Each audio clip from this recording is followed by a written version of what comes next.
Hello, 2025 is over, and I am here to rank every book that I read this year. All 750 of them. I actually have no idea how many books I read this year. I track my books on both Storygraph and Goodreads, and they both have two totally different numbers, and I'm not about to go through and figure out why that is. So this is just a list of probably most of the books that I read this year, but really, who knows? I have no idea, and I don't care to find out.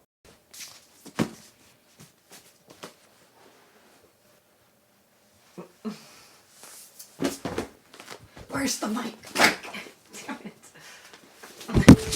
Okay, so that was 19% of the books that I read this year because I almost exclusively used the library. I do want to brag. I don't really care about other statistics, but I do want to brag. I read 9 books that I purchased new this year, except 7 of those 9 were books for the book club, so I feel like they almost don't really count because I did need to buy them and I did look for them used. So really, I only bought and read 2 new books this year. Am I the best? Am I like the most ethical booktuber in the world? Those books were Geek Love and Paradise Logic, 2 books that I gave 5 stars to, so I don't regret the purchase at all. Actually, I do regret the purchase of Geek Love because I looked for it for, I think, 4 years in used bookstores. My library took it out of their catalog before I fucking got to it, and so I'm looking around everywhere for it, don't find it, I'm like, fine, whatever, I'll buy it new.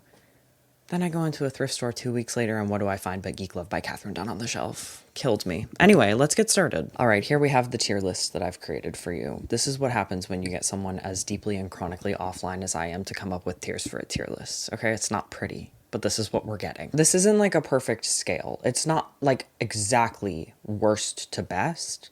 And it's also kind of the same as what I did last year, but a little slightly different, all right? At the top, we have Drop Everything. These are books I think every person needs to read, no matter who they are and what their tastes are. This is different from It's My Opinion. Some of these might even be 4 stars for me in Drop Everything. It's My Opinion. These are my personal 5 stars. Books that I understand are not for everyone, but were perfectly tailored for me. Below that, we have Gets the Job Done. It's a book that gets the job done. Concise. It's not clicking. It explains itself. Under that, we have Forgettable. Now, Forgettable is not as terrible of a transgression as Nobody Wants to Work These Days. These are books that were disappointing. These are books that had a premise that they didn't live up to, okay? And then finally, of course, on the bottom is Dogwater. Except that's not really the bottom because I didn't think it was fair to include the books that I've hate read this year, like 13 Reasons Why or We Were Liars or The Midnight Library. They didn't deserve a spot among all of these other books. Maybe I'll make a video of the worst books I read this year. Maybe I won't. Who knows? You can't force me. Okay, let's begin. I either ended last year or started this year with She's Always Hungry by Eliza Clark. This is her short story collection. It came out at the end of last year. I have read her other 2 books, Penance and Boy Parts. Loved them both. Boy Parts is one of my favorite books of all time. That one's It's My Opinion. I don't think it's for everyone. She's Always Hungry is a really solid short story collection. I liked seeing this author explore new genres. I think, weirdly enough, she writes science fiction very well, which is not something I expected from someone who's like typically writing dark literary fiction. I really enjoyed it. It was a long time ago that I read this, so I don't necessarily remember it all that well. I know there's one story in there about... Oh no, do I know anything? It's like this body horror about acne, and I thought that was really great, really visceral, and I thought about it a lot. This one's going into Gets the Job Done, but it's like high up in this category. Oh my god, everything's gonna go in this category. Next, I read every Sally Rooney book in order, and I didn't read anything in between, and I didn't take any breaks, and it was kind of hell, even though I do think I like Sally Rooney. Generally, just by the end of it, I was fucking done. So I started with Conversations with Friends. This is, I think, my favorite Rooney. It is her debut. It's kind of about like a bunch of 20-somethings just like being 20-somethings. They're like in their young 20s and they're like dating older men and like kind of in love with their best friends and just like being British and... Are they Irish? I don't know. They're from that side of the pond and they're just doing things that people do on that side of the pond. And I thought it was fun and it was emotional and it was also annoying, but in a way that was deliberate. There's like a lot of, oh my god, girl, shut the fuck up, or like get up off your knees kind of stuff in Sally Rooney's books that I appreciated with the first one. So this is going, again, high up in the Gets the Job Done category. After that comes Normal People. We all know Normal People. I had watched the show. I hadn't read the book. At first, I was so enthralled by the book because I'm familiar with the characters and I was very excited to be back in the world of the characters. And then I started to get tired. Then I started to get really, really, really frustrated and exhausted because At some points you're like, can you guys please just like make an attempt to communicate with each other? Like the miscommunication, it becomes incredibly frustrating, which is how it is in real life. And I think is partly on purpose, but also by the end of it, I didn't like Connell Waldron as much as I did when I started the book. So that one is below Conversations with Friends. It will never be forgettable for me because the show is so good, and also because it has my favorite trope of all time. When someone thinks that something is so incredibly important to everyone around them that they keep it this huge secret, and they're so paranoid about everyone finding out, and then they find out that everyone knew all along and didn't care. Ugh! Oh, this and The Shards by Bret Easton Ellis, peak of that genre. All right, next we have Beautiful World, Where Are You? This is going into the forgettable category. I didn't really think much about this book. It's kind of like the same old tired shit that you get with Sally Rooney when you read them all in order. It's people doing things and being in relationships and having like complicated friendships. And I don't know. It feels like there's a little bit of like arrested development maybe where her characters are aging at the same time as she is, but they're not really maturing in the way that you want them to. They still read as young 20s characters, but they're like way more established in life. I didn't love that. By the time I got to Intermezzo, I was done. I was so done, and I think I didn't give this book a fair shot because of that. I don't like what Rooney was doing with her writing style here. She's doing like the James Joyce thing where sentences don't have subjects in them. Like every sentence, just the phrasing really, really got to me. It's also incredibly long, and I was really tired, and I didn't really care about the characters all that much, though looking back, I can understand this book as being better than I gave it credit for at the time. I hope to maybe reread it one day and appreciate it more, but I doubt I ever will, because it's really long and too long. And again, the phrasing, I just couldn't handle. So that, no, I think it's just going to go into forgettable. I'm not going to put it any lower than that, lest I be burned at the stake. All right, now we have Bear by Marian Engel. This is a Canadian piece of fiction from the 1970s, and it would like you to believe that it's about a woman who falls in love with a bear while she's at this retreat doing some anthropology work. She's alone on an island. It's not really about that. And I have said this before on the internet, and I think it's a regrettable thing to say, and yet I'm saying it again. And that is that I think that there wasn't enough bear fucking in Bear. I think there's a lot of eroticism in Bear, and then it just never really goes there. And that disappointed me greatly, even though I'm not like a smut reader. And I wasn't wanting to like get my rocks off reading about a woman fucking a bear.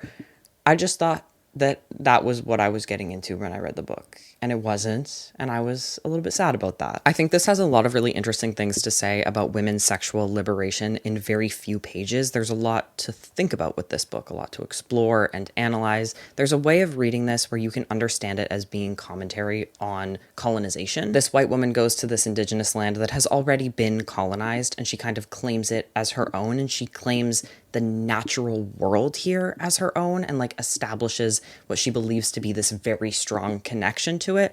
I don't think that Marian Engel was necessarily getting at that, especially considering the way the like minor side characters that are indigenous in this book are depicted is very stereotypical and very, very offensive. I'm really struggling with where to put this one. I didn't hate it, but I really wanted more from it. Not just more bear fucking. I wanted more generally with the plot. I wanted a little bit more interiority of the main character.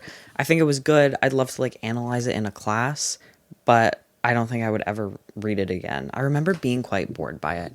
So I'm going to put it into Nobody Wants to Work These Days because I think the premise was there and I don't think it was executed all that well. All right, next up we have Song of Solomon by Toni Morrison. This was the first book club book that we ever read, and it was absolutely fantastic, as I knew it was going to be because it's a fucking Toni Morrison book. This might be my favorite of hers of all time, though. It's going in the top. If you haven't read this, you need to go read it. It is absolutely fantastic, like nothing else. This was Morrison's first book written from a male's perspective, and she was criticized for her very critical portrayal of the men in the story. They can be very self-centered, they use other people, they are often the worst people in any given room in this book, but I think that the main character especially has a very satisfying emotional journey that he goes on, where he doesn't completely change as a person, but he does grow and mature. This is about intergenerational trauma and the impact of the past on the present, and it's also like a treasure hunt. It's very magical, but it's also very grounded at the same time. All of the characters are so vivid, and it's written by Toni Morrison. So the writing is absolutely incredible while being so thematically dense and rich for analysis. It was one of my favorite reads of all time. It will always sit in my top 5 books, I think. Then we have The Mustache. This is a book about a man who shaves off his mustache and nobody notices. He's had this mustache for many years, and he goes absolutely insane, slowly spirals into insanity because he doesn't understand how nobody notices that he's shaved off his mustache. It's awesome. And that's why it's going into It's My Opinion, because not everyone wants to read that kind of story, and it's definitely not a perfect book. I think it kind of meanders a little bit. It gets a little bit strange and like maybe racially charged, if I'm remembering correctly, at the end of it.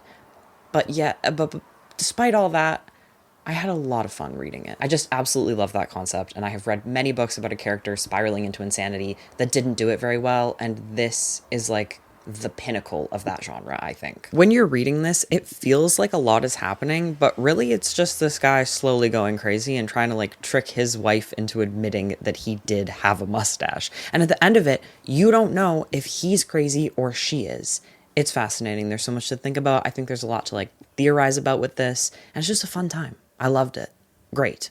10 out of 10 for me, personally. Okay, next we have Rabbits for Food. This is going into Nobody Wants to Work These Days. Remember how I just said I love reading books about people spiraling and a lot of books don't do it right? This is one of them. Absolutely failed at, I think, every level. Rabbits for Food sells itself as a book about a woman who kind of loses it at a New Year's Eve party with her friends. Now, the New Year's Eve party with her friends does not happen until like halfway through the book, and you know already that she's going to lose it because it alludes to it a lot of times, and I think it's like the first line in the summary. So it doesn't feel like there's this like big anticipation for this. Like you're just slowly waiting for it to happen as it kind of like trickles through her life. And it's just boring. What I'm trying to say very ineloquently is that there is no tension, and then halfway through, the big thing finally happens. It's not even a big thing. Like, there isn't even this, like, huge blow up that you're expecting. It kind of all happens off page, and then she's in the psych ward. And the psych ward is the most stereotypical, offensive portrayal of a psych ward I've ever seen. Like, everyone in this psych ward is either in active hallucination or like comatose, essentially. It's ridiculous. The main character is very unlikable, and not in a fun way. She's unlikable in that she's like whiny and selfish and rude, and not always portrayed like that. Like, I think there are moments where the author wants you to be on this woman's side, and it's impossible to be. I would have far preferred to read a book where the thing that the summary promises you is going to happen happens in the first quarter, so that you can get past that point and not just be expecting it while going through absolutely nothing with no tension because you know how it's all gonna end. Okay, I would love to read that, and then I would love to read a story of a character in a psych ward that reflects the true reality of a psych ward and not your dream of it that you've created from watching movies from the 1970s. All right, next we have a book called Piglet. This is about a woman who learns that her husband has done something, a something that it never reveals to you, though it's very clear what it is. And I don't really understand exactly why people had an issue with that never being explicitly on page. He does this thing, this betrayal, I think you can guess what it likely is, right before they're about to get married. And she loses it and starts binge eating. And there's also a plot line where she needs to make her own wedding cake, and it's this like extremely complex confectionery creation. It's like the little tower of cream puffs with the spun sugar around it, and it's like really, really hard. So there are many, many, many pages at the end where she's making this cake and it's not going well, and that part is pretty tense. I think I didn't feel like I was enough in this character's head to really understand what she was going through or her motivations, I felt like I was kept at quite a distance from her. And that just really doesn't work in a book where it's about a woman who is spiraling. I remember my biggest issue with this book being the intensely long food descriptions. That's something that I have not ever been able to find a piece of fiction where that works for me. I think people get too pretentious with the food stuff, and this is no exception. Like, some of the chapters in this book are just recipes, and they were kind of serving a purpose, but not one that felt like it justified their length. I wish it had spent way more time following this character and developing her, rather than like telling me facts about specific foods and their history and creation, you know? So because of that, this is going in forgettable. I don't really remember most of what happened in it. Okay, now we have Come Closer by Sarah Gran. This is like a classic gets the job done book. It does what it sets out to do. It's not incredible. It's not like the best piece of literature that you've ever read. It's a horror story about a woman who's being possessed by a demon. And that's really it. And it's fun and it's kind of scary, and it has one of the best openings I have ever read. If you can like go find an ebook, like whatever PDF of this, read that first page. It's crazy. It hooked me from the start. I will say it kind of does go down from there. Nothing else in the book is as good as this first page. The first page is this absolutely absurd, vicious, mean email that she has sent, I think email or like letter of resignation or something that she has given to her boss. And she's like, I didn't write that, but it was very clearly written by her in her handwriting. So I'm not remembering it right, and I'm not recalling it right. I read this, I think, in January, so a full year ago, but I can remember how just like excited for this book I was when I read that first page. Oh my God, doing something horrible and having no memory of it. Yes, sign me the fuck up. All right, next up we have My Husband by Maud Ventura, and this is also going into Gets the Job Done. It's a little bit higher up than Come Closer, though. I just kind of loved this book. It's about a woman who's obsessed with her husband, and she's also incredibly insecure and very, very curated, trying to get him to love her forever. And she perceives everything as a slight against her, or as him proclaiming that he doesn't love her anymore, or that he's cheating on her. Like, he'll move his hand away from her leg while they're sitting on the couch, and she's like, oh my God, our marriage is literally over. Oh my God, the next thing he's going to do is throw his ring in the garbage. Her narrative is very repetitive because of that, as you would expect it to be, and in a way that I think works, but didn't work for everyone. There is an epilogue in this book that was very controversial. Most reviewers I read absolutely hated it and thought it was ridiculous. I thought it fit really well with the book, and it was silly and fun, and it made me laugh, and I loved it. Without that epilogue, though, there isn't really like a super strong conclusion to the main character's story, and I think that unsatisfying aspect of it is why people didn't love the silliness of the epilogue. It's a very short book. It's very easy to get through. She works as a translator, and so there are parts of it where she's talking about the art of translation and like untranslatability, and I think this is translated from French. I could be totally pulling that out of my ass. So it's like a translation talking about not being able to translate something. I find that everything about translation to be so fascinating, and I thought it was covered in a really interesting way and with like restraint. It wasn't overdone in this book, and I liked everything that I read about it. One of the things I hated about this book, I'm remembering now, is that the font for the fucking page numbers is unreadable. Somebody needs to fix that. Thank you very much. Anyway, this is short. It's easy to read. If you're not tracking the pages, I recommend it. I think it was fun. It wasn't the best book I've ever read in my life, but it did what it set out to do, and it did it well. All right, after that, we have Woman Eating by Claire Coda. I'm putting this in forgettable, even though I need to recognize that that's unfair, because I listened to this on audiobook, and when I'm listening to something on an audiobook, I'm not fucking paying attention to it. I can't do it. I really respect people who can, and I wish I could. I think I could get a lot more reading done that way. I just cannot process audio in the same way that I can visually process words. So I think we'll see a trend here. I will disclose every book that I listen to as an audiobook, and I think they're all going to end up in the forgettable category. And that's a me problem, not necessarily a book problem. Woman Eating is about a modern day vampire. That's really like the story. That's all I can really remember. With an audiobook, I more remember where I was when I was listening to it and the time in my life. I remember being in school listening to this. This was like in the winter semester of this year, and that's it. She's a vampire and she can't find blood, and she's really hungry all the time. I think she's pretty viscerally hungry. I think it's like kind of a violent, satisfying end that I didn't hate. She's sort of obsessed with this guy and she does some really weird stuff. Okay, I'm kind of remembering it. Maybe it's not as forgettable as I thought. I didn't necessarily think that the writing was fantastic or that the little British narrator did a great job of the audiobook, but I also didn't think it was terrible.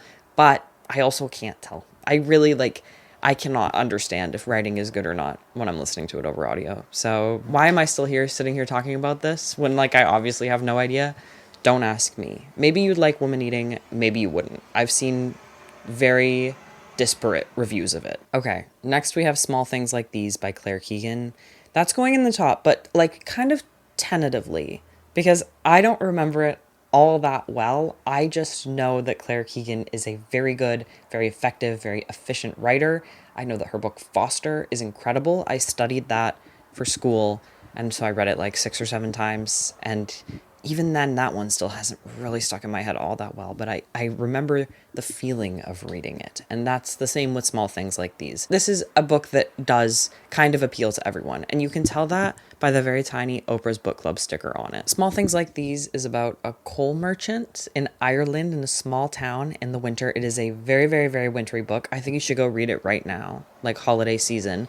This man discovers some of the abusive treatments of women, a specific woman in a mother and baby home or a Magdalene laundry in his town, and he kind of rescues her from this situation that she's in. This book describes the cold in a very beautiful and harrowing way. I think the narrator has a really interesting voice, and he is not perfect, even though he is kind of the savior of this woman. It doesn't treat him as this pure bastion of morality or anything. It's got a really strong atmosphere and setting. It has a desire to bring out the human parts of things that are big news stories, things that have been exposed with the Catholic Church. I thought it was great, but I also can't really remember it all that well. It's weird that I'm putting it in the top, but I just know pretty much everyone who reads this will enjoy it and will see the literary merit in it as well. Okay, No One Is Talking About This by Patricia Lockwood. This is going in It's My Opinion. I'm even reorganizing it to go to the very top.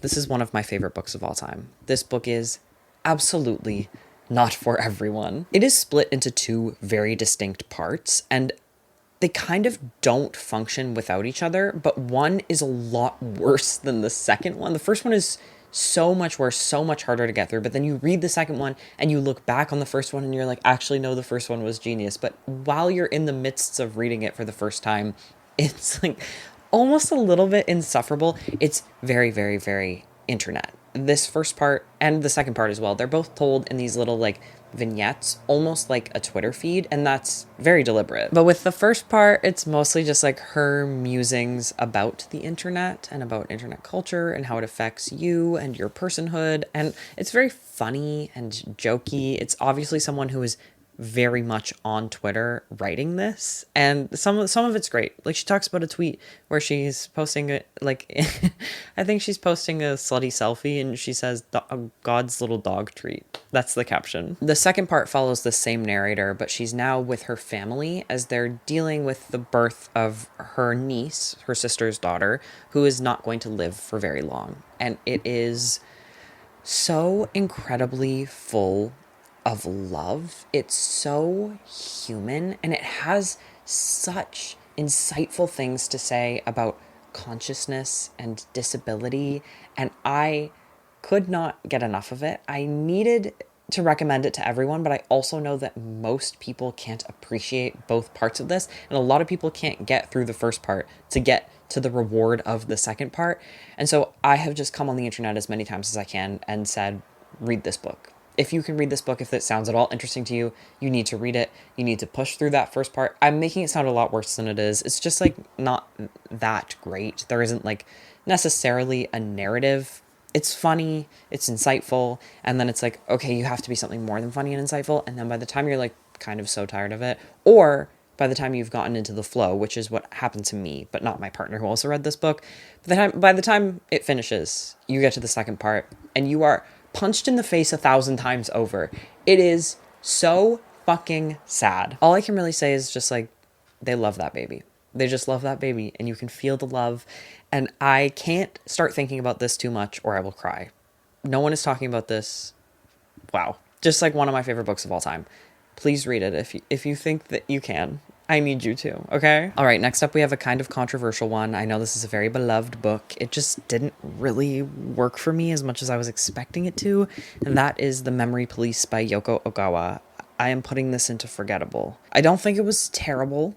I think it had a kind of rough translation and not enough plot, not nearly as much plot as I was thinking that it was going to. The Memory Police takes place in a world like a, I don't know, authoritarian state, I guess, where they control what you have memories of. They can take away memories of like hats or dogs, and then all of those things slowly disappear. It's this kind of unsettling thing where the people in this town will understand that something has been taken from them because they can still see it and know that it's there, but they no longer have a concept of it. This forgetting is very strictly enforced by the memory police, and they disappear people who don't succumb to it. So that includes the narrator's mother and her editor. She's an author, and so she hides him in like a little bunker in her house.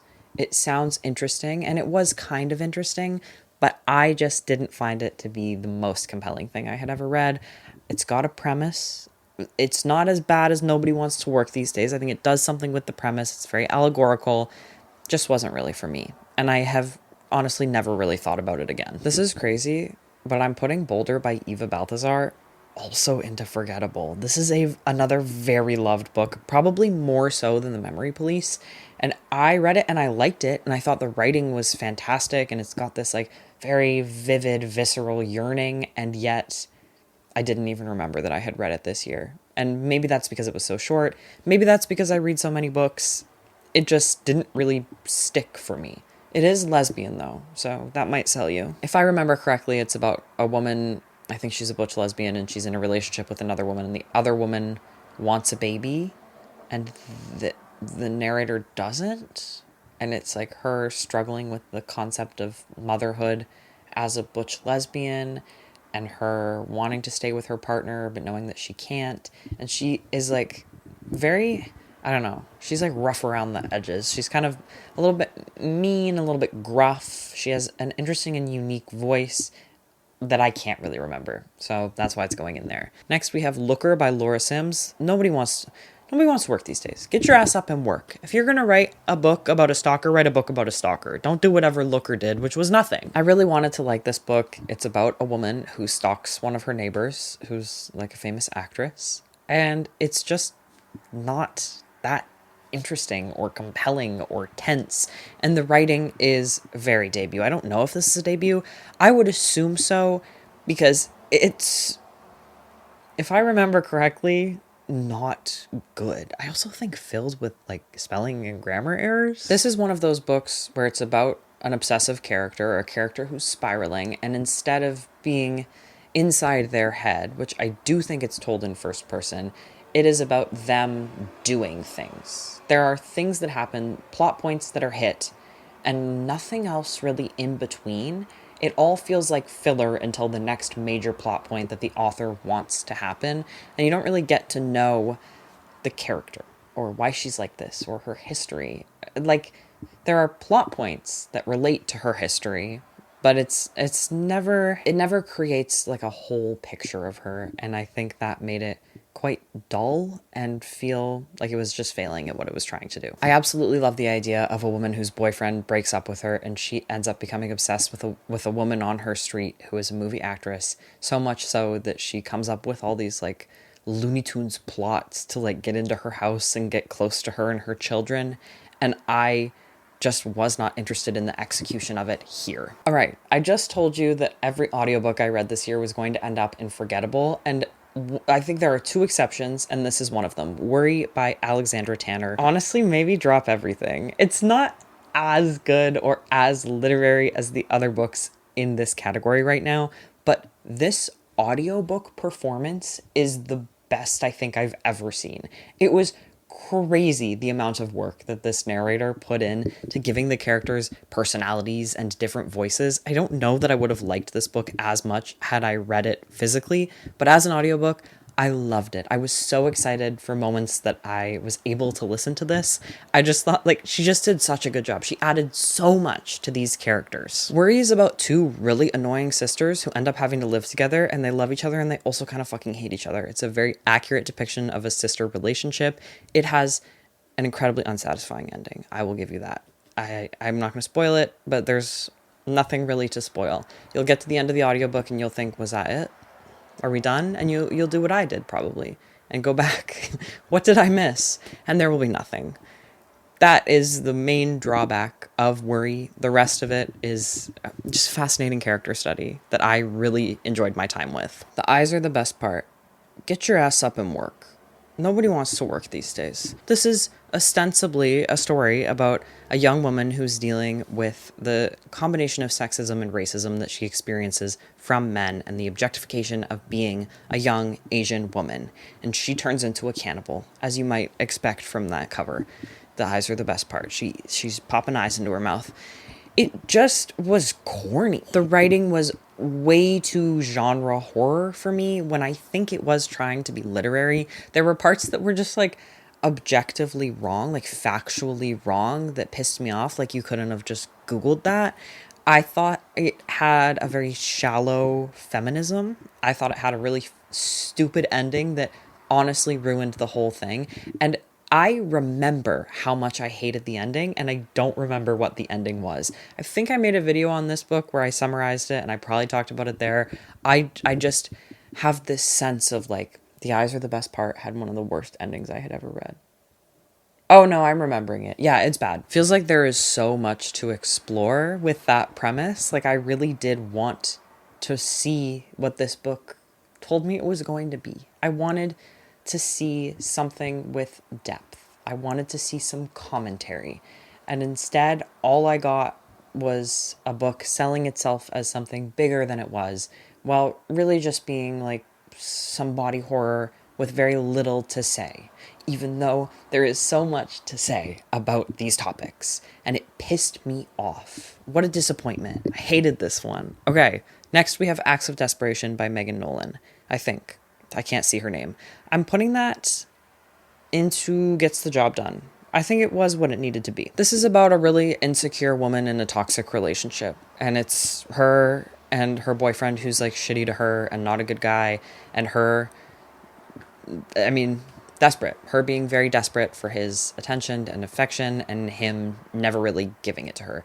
There's quite a bit of sexual violence in this story, which I think did serve a purpose, but is something to look out for if you're going to read it. I remember the writing here being very rich and, I don't know, like almost decadent. This is teetering on going into the forgettable category. I don't think it was a bad book. I'm almost certain I gave it 4 stars, which is a great rating. I just don't remember it all that well. I read so many books in the beginning of this year. I was reading like 15 books a month. I read 2 books in December, maybe 3, 2 or 3 books. So these first few months of the year, I think too much was going on in my reading world for me to really have a good grasp on like what happened in any of these books or what the writing was like or what I felt about any of them. I'm really just going off of gut instinct, and my gut instinct is telling me that this was fine, but it wasn't anything like super special. Okay, next up, Moon of the Crusted Snow. I want there to be like 10,000 categories. I want so many more places to put these things because I don't think this necessarily deserves a spot at the very top, but I also don't think that it should go anywhere else. So I'm putting Moon of the Crusted Snow into Drop Everything, Go Read This. I don't think that this was a perfect book. I actually don't think it was all that well written, period, but I thought that the premise of it and the execution of that premise was so incredibly good that I would kind of recommend it to anyone, I think. Moon of the Crusted Snow is about an indigenous community way up north who gets completely cut off from the rest of the world when some catastrophic dystopian event happens. They're running on generators. They have no connection to anything. They have no cell service. They have no phone lines. They have no radio. They have nothing. And they are alone in this community with very limited resources. A community that has been set up like on a governmental historical level to fail or to struggle to succeed. I learned a lot in this book about the ways that infrastructure has been used as anti-Indigenous racism by the government of Canada. Just the absolute indifference in the way this community is treated by those who are tasked with caring for it. There's also a very psychological aspect to how a community thrives or fails when it is isolated, and the way people split off and how they start acting far more selfish than they would otherwise. But then still at the same time, how so many of these behaviors that people in the community end up carrying out are historically intergenerationally rooted. I really just love the idea of Moon of the Crusted Snow. I love this premise. I love how it's using this premise to say what it's saying. I don't think the writing was fantastic. It was a little bit clunky. It just wasn't perfect writing, but because of how much I love this premise, I loved the book, and I would recommend it. It's a great winter book. Also, a harrowing winter book. It's the middle of winter, and they're stuck with nothing. Oh my god. Okay, next is Social Creature by Tara Isabella Burton. When I read this, I think at the time I would have put it in Gets the Job Done. For some reason, though, this book has stuck with me way beyond expectations, so I'm putting it 1 up. It's my opinion. I thought this was so fun. And I have been like desperately searching out the high that this gave me ever since. This is about 2 women. It's like, I think it's The Talented Mr. Ripley knockoff, though I haven't read that book or maybe seen the movie. I don't know. What is that? Everyone told me it was a knockoff. I think it says it's a retelling in the summary. It's about a woman who's obsessed with this friend who lives this like very affluent, luxurious life, and she wants to become her, and then she does become her. And it's so atmospheric in such a very, very specific way, and with very, very specific, strong characters. And I just like desperately want something like it. Both the women in this story are very false. There's the narrator who thinks of herself very lowly and is very insecure, self-conscious, and she wants to be like this very rich girl that she meets, and the rich girl talks like, oh, darling. Like, I honestly read her voice as being in a transatlantic accent, and this takes place, I think, in the early 2010s. It's social media without being, like, in-your-face social media. Like, it's them taking photos and posting them to, like, Tumblr. But I don't think it ever necessarily says Tumblr. Like, I think it'll just say she posted online, or maybe even she posts it to Facebook kind of thing. But I do think it really captures that early 2010s, like, almost grungy, very curated life that people wanted to project themselves as living. It gave the perfect amount of details with the characters and the setting and how it felt to be in these situations that it has really, really stuck with me. A book that has not really stuck with me, and I'm popping into the forgettable category, is Jillian by Hallie Butler. This I should not put here because we read it with the book club, and that means I thought about it for at least a month, maybe even a little bit longer, and yet Jillian doesn't really have all that much to it. It's supposed to be about 2 women. One of them is 24 and her coworker is older than her and like has a son, and the 24-year-old Megan, she hates her coworker for being like this really positive, upbeat person. And it's like flipping back and forth between their perspectives. And we see that Jillian, the coworker, is putting on a facade because her life is not nearly what she wants it to be. That does sound interesting. I thought it was going to be interesting. It's a dud, though. It's just a dud. That's really all I got to say about it. It's forgettable. Everyone who read this wanted it to end in some huge blow-up explosion like it sets you up to expect, and it kind of just fizzles out. It also relies on a very millennial sense of humor that just didn't work for me with all of the other faults of the book combined with it. Okay, next up we have No Exit by Taylor Adams. This I think might be our first book popping into the dog water category. I remember this as being very bad. I read this with a collection of books that I was reading that were set in the snow. This is a very corny, very cheesy thriller about a girl who gets stuck with no exit on the highway during a blizzard, and there's like a group of people, and one of them has a child locked in the van, and she's trying to figure out who's got the child locked in the van. So what was I really expecting? Like, I can't complain about this too much. Of course that was going to be cheesy. It also had some like kind of offensive portrayals of the people in it, and I think I complained about that in the video where I talked about this book. The like evil guy is like so ugly, and it describes him as being like so ugly in a way that I think was reductive and kind of stupid and shallow. It does a little rug pull at the very end that I will say that I appreciated a little bit and did get me. I think I just wasn't paying attention at that point. I think I got to the end and I was like so done with this book. It's a lot of, I mean, like, it's a thriller. So it's a lot of like, we're escaping. Oh my God, no, we got caught. Oh my God, now we're escaping. Oh my God, no, we got caught. Back and forth and back and forth. How are they going to get out of it this time? They got out of it. Oh no, they're back in it. I couldn't care less. It was way too much happened. It's not even that long of a book, and something happens every single paragraph.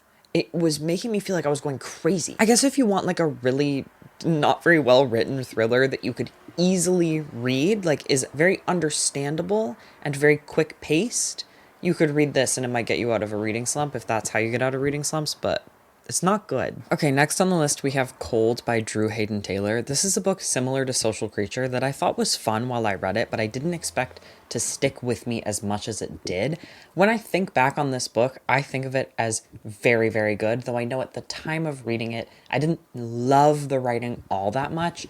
I do know at the time and now still, I think this has a very fun premise. It's like this huge blend of things. It's a mystery, it's a thriller, it's also literary. There are a lot of different perspectives, and I found none of them, except maybe like a detective perspective, to be boring or underdeveloped. I thought they were all equally good. The way it incorporates Anishinaabe folklore was so skilled and so seamless. I haven't read anything like it before. It's a book that gets the job done, but it's quite high in this category. I really, really liked it. I don't think I would ever reread it. I remember it being pretty long and with a very small font, which is never something that I want to revisit. I need a big font. I'm like, if I can get a book in large font, I'll do it. Sue me. I know that makes me seem elderly.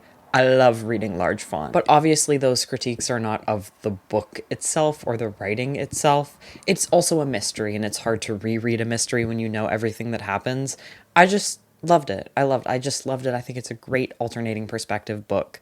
I can think of all the characters, even though I read it like just a little under a year ago. It is saying things. It's not like huge on the commentary. I think the author was just having a lot of fun with this book, and you can feel that. You can feel the author's love for this book while you're reading it, and I found it really lovely. The next book is The Winter People by Jennifer McMahon, and this is a book that is Zogwara. This is mystery thriller in the worst way possible. Like, there's a sense of endearment that I have thinking back on this, only because it reads like something that I would have read when I was like 14, and that, or maybe even like 11. And that makes me kind of love it, but then I think about how it's not marketed towards 11-year-olds, and I think about the anti-Indigenous racism, which, crazy, coming off of Cold. What a contrast. This book very much had this like mysterious, mystical, magical Indigenous woman character in it that was incredibly offensive and just annoying. Like, what a stupid thing to rely on, you know? The whole story generally is really fucking stupid. Nothing interesting happens, but it's supposed to be a mystery thriller. When it all comes together in the end, it leaves you very unsatisfied. It's not written well. It's like, it's just bad. It's bad. There's nothing redeemable about this book to me, other than the fact that it reminds me of books that I read when I was a kid. That's not something that you want to be saying about adult fiction, though. Okay, Perfume by Patrick Suskind. This is going into Drop Everything. I loved this book. I think that it is certainly not making a great home in that category. I feel like it should be one below, because this is a little bit of a weird book. There is like a orgy that happens. It's crazy. It's a crazy story. It's about this guy with a superhuman sense of smell, and he becomes obsessed with perfume making and like extracting the scents from women's bodies. It is exceptionally well written. It's written in, I think, the 70s, but set way earlier, maybe like 1800s in France. And I just loved it. And everyone who I've talked to about this book has also loved it. It's out of this world, both in terms of quality and story. What a absolutely strange piece of fiction, but so good and never like confusing. It's strange without being unclear or wanting you to like struggle through it. The description of scent is so well done. Like everything in this book you can feel. And it's also like weirdly scientific, but never in a boring way. It feels very well researched without talking down to you about the things that it knows about. I loved it. I think even people who aren't into weirder books would still be able to find things to like about it and be very interested in the story. It's a very, very well-crafted piece of fiction. After that, we have Perfect Days by Rafael Montes. This was Zwoeg Water. This is horrible. This book is just genuinely awful. It follows a man who kidnaps a woman and tries to convince her that the two of them are in a romantic relationship. So it's kind of exactly what it says it is. It does live up to that premise, and that premise is like extremely misogynistic. It's sexually violent. It's also like, not that I'm saying that the author has a fetish specifically about this or that he was getting off writing this, but I do think that you can sense some things that it feels like are the author's poorly disguised fetish. Like the way he talks about this woman that's kidnapped as being very small. There's a lot of like very, very small people in this book. I thought that was strange. And if you've read this, I'm curious if you picked up on that as well. Not small as in childlike, but small as in able to be dominated. There was a very, I don't know, underhanded sexual component to that, though the whole thing is obviously quite sexual, and maybe I'm reading into it too much. I just thought it was kind of uncomfortable. I thought this book was quick-paced, and it has a plot, and it's easy to read because things are happening and you want to know what happens next, but it's not really like condemning this narrator in the way that you want it to. It's not really showing the woman in the story as a whole character, like a little bit, but not really. It has a really bleak ending as well. If you're fine with that and you think that the premise is interesting, I wouldn't say it's the worst book ever. It just left a really bad taste in my mouth. I don't think it's telling this like stalking kidnapping story in a new way at all. All right, after that is Loner by Teddy Wayne. It's my opinion. I loved this book. I think it does what Perfect Days is doing with a main character who is like stalking a woman. He doesn't kidnap her in this one, so it is a very different narrative, but with a similar character. It does that while putting down this character the entire time. This follows a kid named David who's in his freshman year at Harvard when he meets this girl who is like the girl of his dreams, and he follows her around and tries to get close to her, and it's told in second person, which I think is absolutely perfect for this kind of story. David is the most insufferable character. He's this guy who thinks so highly of himself. I mean, he got into Harvard, and he thinks that everybody should like him and want to be his friend without him putting any effort in to be likable. And then he hates everyone when they don't treat him like he's the king of the fucking world. I hate him. I hate him so much. I hated him so viscerally throughout this book, and that made it very fun for me. It was really enjoyable to hate this guy. He just keeps pushing it further and further and further, and you're watching through your fingers as he's doing all these things to get close to this woman and manipulating everyone, and then also being like an awkward creep at all times. It is so hard to watch and so hard to look away from. There's a kind of twist at the end, a little bit of a reframing that really sold it for me. There is also like narratively quite a bleak ending, but also a realistic one that I can't really take all that much fault with. This book will make you extraordinarily uncomfortable. It's not for everyone. I really enjoyed it, and I thought it was just a perfectly developed look inside the mind of a kind of incel character like David. All right, next up is Private Rights by Julia Armfield. I'm putting this into forgettable. What more can I say? I don't remember it. I have read Our Wives Under the Sea and also her short story collection Salt Slow, which may be an unpopular opinion. I think Salt Slow is her best work. I love those short stories. I thought they were incredible. Private Rights is my least favorite of hers. It's about 3 sisters in an apocalypse where everything is like underwater, and they live kind of like, I don't know, in buildings that have been built up to beat out the rising water levels, and their dad has just died, and it's just like going through interpersonal issues while you're also living through the end of the world. I don't think it necessarily had a premise that it didn't live up to. I wasn't disappointed in it. I think it was as boring as it was always going to be. It just wasn't my favorite arm field ever. I can't remember exactly what it was, but I do remember being really bothered by this repetitive sentence structure in this book. And I think if you read it, you'll know exactly what I'm talking about. That pissed me off, and I think probably made me shut the rest of the book out of my mind. Okay, after that, Bloom by Delilah S. Dawson, one of the worst books I've ever read in my entire life. That is going right into the bottom. This is about, I think it's like cottagecore cannibal lesbians. And it is 100% written by a cishet woman, and she has no idea what she's talking about or doing. Not that I think that cishet women can't write queer stories, but they do have to put an effort in if they're going to try. And like I said at the time I reviewed this originally, I have very little interest in what cishet people have to say with their queer characters. Not that they can't do it. I just don't give a fuck. And this honestly made me almost change my mind. This almost made me become one of those people who's like, you can only write what you know. Because Delilah S. Dawson, you had no right creating this book. This is terrible. It's so fucking bad. All of the twists and turns are so stupid. You're supposed to be rooting for the main character while she's doing the most unhinged, like, almost stalkerish, like almost David from Loner levels of behavior in her relationship with this woman. And she always writes it off as like, well, she's just realized that she's queer. She's like newly out as queer, and so that's why she's acting really strange and like obsessive. No. I think the women in this story are in their 30s. And the main character, she meets this like very ethereal, beautiful woman who works at a farmer's market, and they become close. And the woman who's like so ethereal and beautiful, I don't remember either of their names. One of them is named something stupid, like Red or something. Let me look it up. Their names are Ro and Ash. Ro is the one who meets Ash at the farmer's market. Ro is the narrator.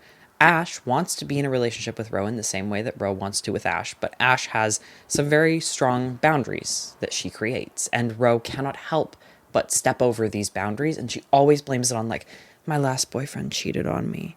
And then we're supposed to be like, oh, okay, like, it's fine. You're allowed to do things that she has explicitly asked you not to do because, well, your last boyfriend cheated on you. You have trauma, so it's fine to do whatever you want.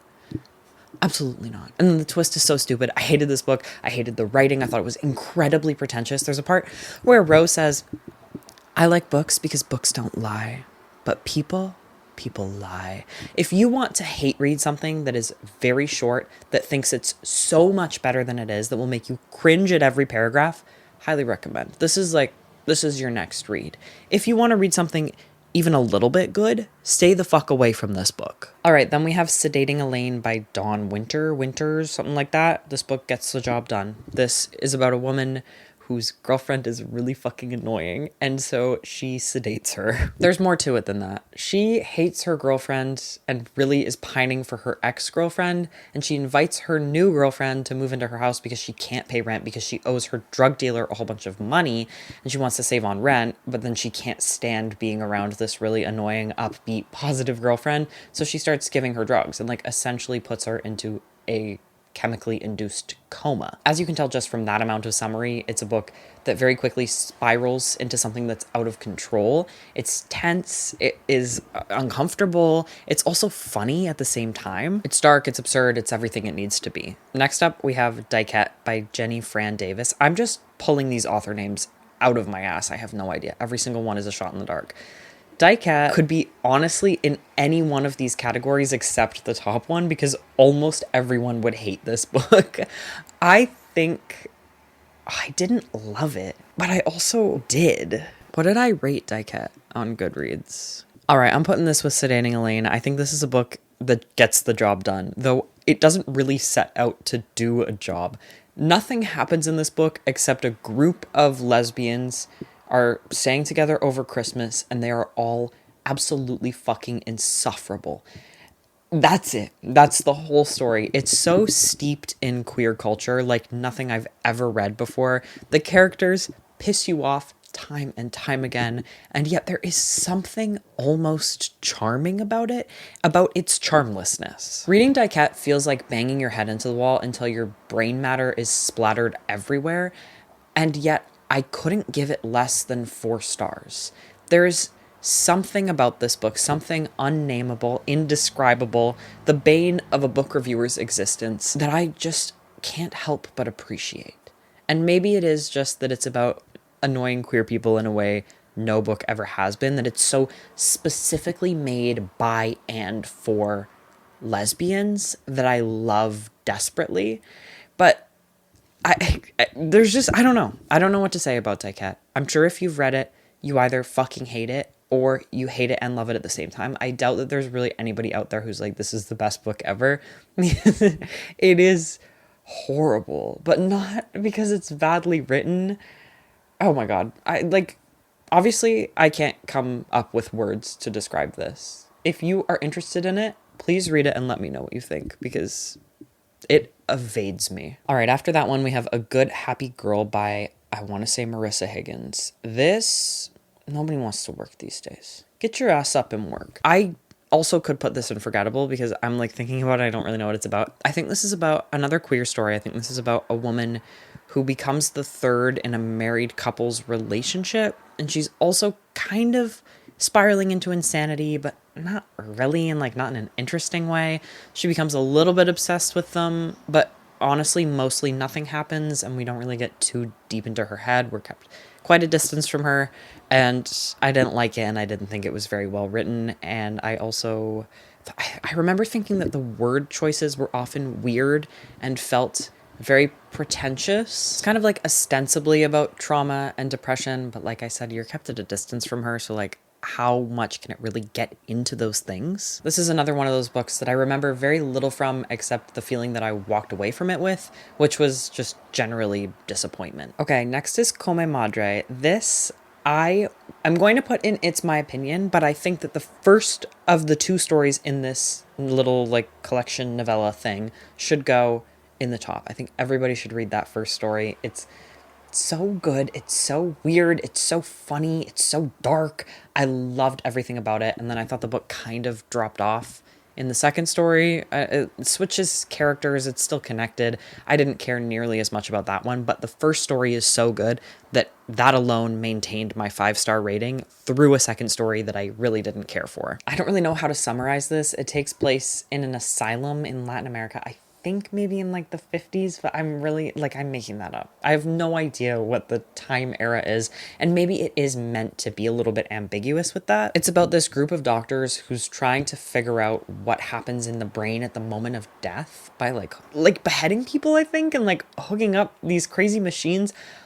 All I remember is how much this made me laugh and also gasp and feel, I don't know, shocked and impressed. I thought it was so well thought out, so efficient. I just think it was done very well. Next up, we have a book called The Nursery. This is going into forgettable. If you asked me to sit down and write a list of all the books I read this year, there is absolutely no way in hell this book would make it on the list. When I was downloading these covers, I was like, oh my God, completely forgot that one. Epitome of forgettable. I don't remember it being bad. It's about new motherhood and like the horrors of postpartum depression and like your fucking baby's crying and your nipples hurt.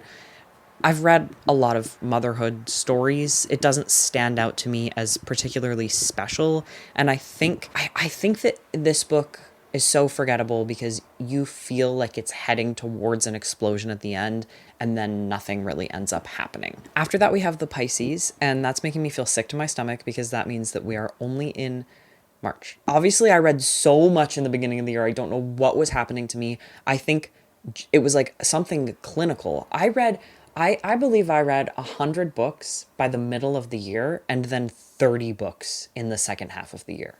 Who knows? I think I'm spreading a rumor that my house has carbon monoxide poisoning or something like that because I moved in the middle of the year. I think that's what happened. Okay, so The Pisces, this was a book club pick. Everybody fucking hated this book. I kind of liked it. I think it gets the job done, but it also fails at doing the job. This is low in this category. This is Melissa Broder's not quite debut, but I think full-length fiction debut. I've read her other 2 fiction books, Milkfed and Death Valley. I thought they were both leagues ahead of this one, but that's kind of to be expected. This is a debut. This is about a woman who is horrible, absolutely fucking insufferable, just like truly, genuinely a bad person that in some ways wants to get better, but also can't. And she falls in love with kind of fish man, but he's like a merman, except he's got a dick in She didn't commit to like any kind of merman sex or anything creative like that, which I would have expected from Melissa Broder, having read her other two books. So he's like he has a tail, but then he has a tail that starts below the balls. No commitment, no sense of commitment. And that was really what got to everyone. I also think there is a really tricky aspect of this book that involves the abuse and neglect of a dog that people had a really hard time with. I do enjoy hating characters, and this is a character that I enjoyed hating. I didn't think it was totally flat, and I thought her capacity to understand what she was doing wrong and her inability to make choices to be better, even though she could see how to do that, made her very interesting to hate and very frustrating. It's a controversial one for sure. While it didn't necessarily deliver on the premise of like woman falls in love with a fish man, I do think that the writing is very good and very funny and insightful, like Melissa Broder always is. She's one of my favorite authors.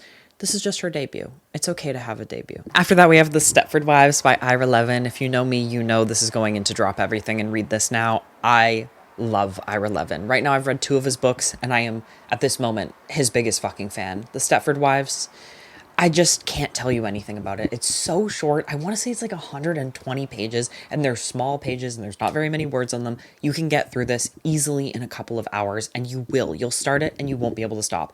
He is such an effective writer. He is able to convey things in so few words. He knows exactly how to exercise restraint, but then also give you all of the information that you need. I think the twist in this is perfectly done, no matter where in the book you figure out what's going on, or if you're going into it already knowing the twist of the Stepford Wives, which I'm sure a lot of you would be. I think it's something that generally people know. I just managed to avoid spoilers on before I actually read the book. I thought it was fantastic. It blew me away. I just love Ira Levin. I think he does social commentary horror better than contemporary authors. Like his specific portrayal of feminism and his feminist ideas, especially because it's like written at a time where he's not like trying to sell it as a feminist book. He's writing from the perspective of a woman, and he's writing a everyday woman's feminism. He's not preaching to you, and he's also not dumbing it down. I love the Stepford Wives. I really think it is so worth reading, no matter how much you know about it going in. Go pick it up right now, okay? After that, we have Do You Remember Being Born by maybe like Sean? Maybe someone named Sean.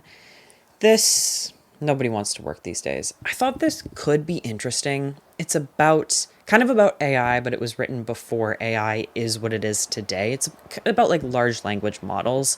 This poet is tasked to write a poem alongside a company's AI. And the author does use a large language model that he developed. I think there is an interesting aspect to this where he is making a point about AI that he isn't necessarily trying to make, or that the narrative or the commentary in the book isn't directing you towards, where the parts of the book that are written by AI, which is partly in the narrative, there are little quips and sentences in the narrative that have a different typeface, and also part of the story is her talking back and forth with an AI, and that was done through an AI. All of the parts with the AI are written, they're soulless. They have nothing to them. They are cliches or they're meaningless. And I thought that was really interesting. I thought it said a lot of what we already know about how large language models work and how they create art. I thought it was incredibly interesting that this author, who was at the time, I think, trying to comment on both the uses and the limits of AI in art, couldn't really get away from how useless AI is in creating art. The problem with this book is that it just dragged and dragged and dragged. I could not care less about this. I will never think about it again. It wasted my time, I think. After that, we have Suture by Nick Brewer. This is actually, I think, going into dog water. And that feels mean, but it's like true. This is just the most shallow speculative fiction I have ever encountered in my life. This is okay. So the idea behind this is like, it's stories about women who use their bodies to create art in like an alternate, speculative fiction, alternate world where to take photographs, you have to take your eyes out of your head. Or to make a drawing, you have to use your blood as ink. But it never goes farther than that.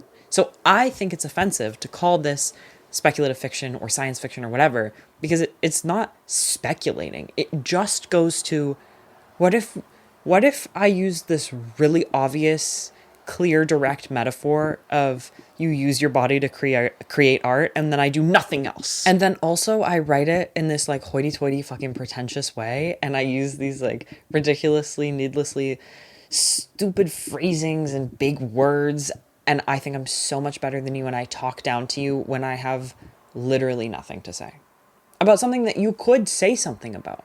Often the premise behind speculative fiction is stupid. It's something like, what if we used our bodies for art? But then the thing is, Nick Brewer, is that you have to do something with that. You have to say something with that. You can't just write a whole bunch of little stories, put a little bit of gore in, and then we're all satisfied. I thought it was ridiculous. I thought it was so dumb. But I hated that book. Next up is another book that I hated. That's The Night Guest. This is dog water. I did listen to this on audiobook, so take this with a grain of salt. I think the audiobook is like 2 hours long.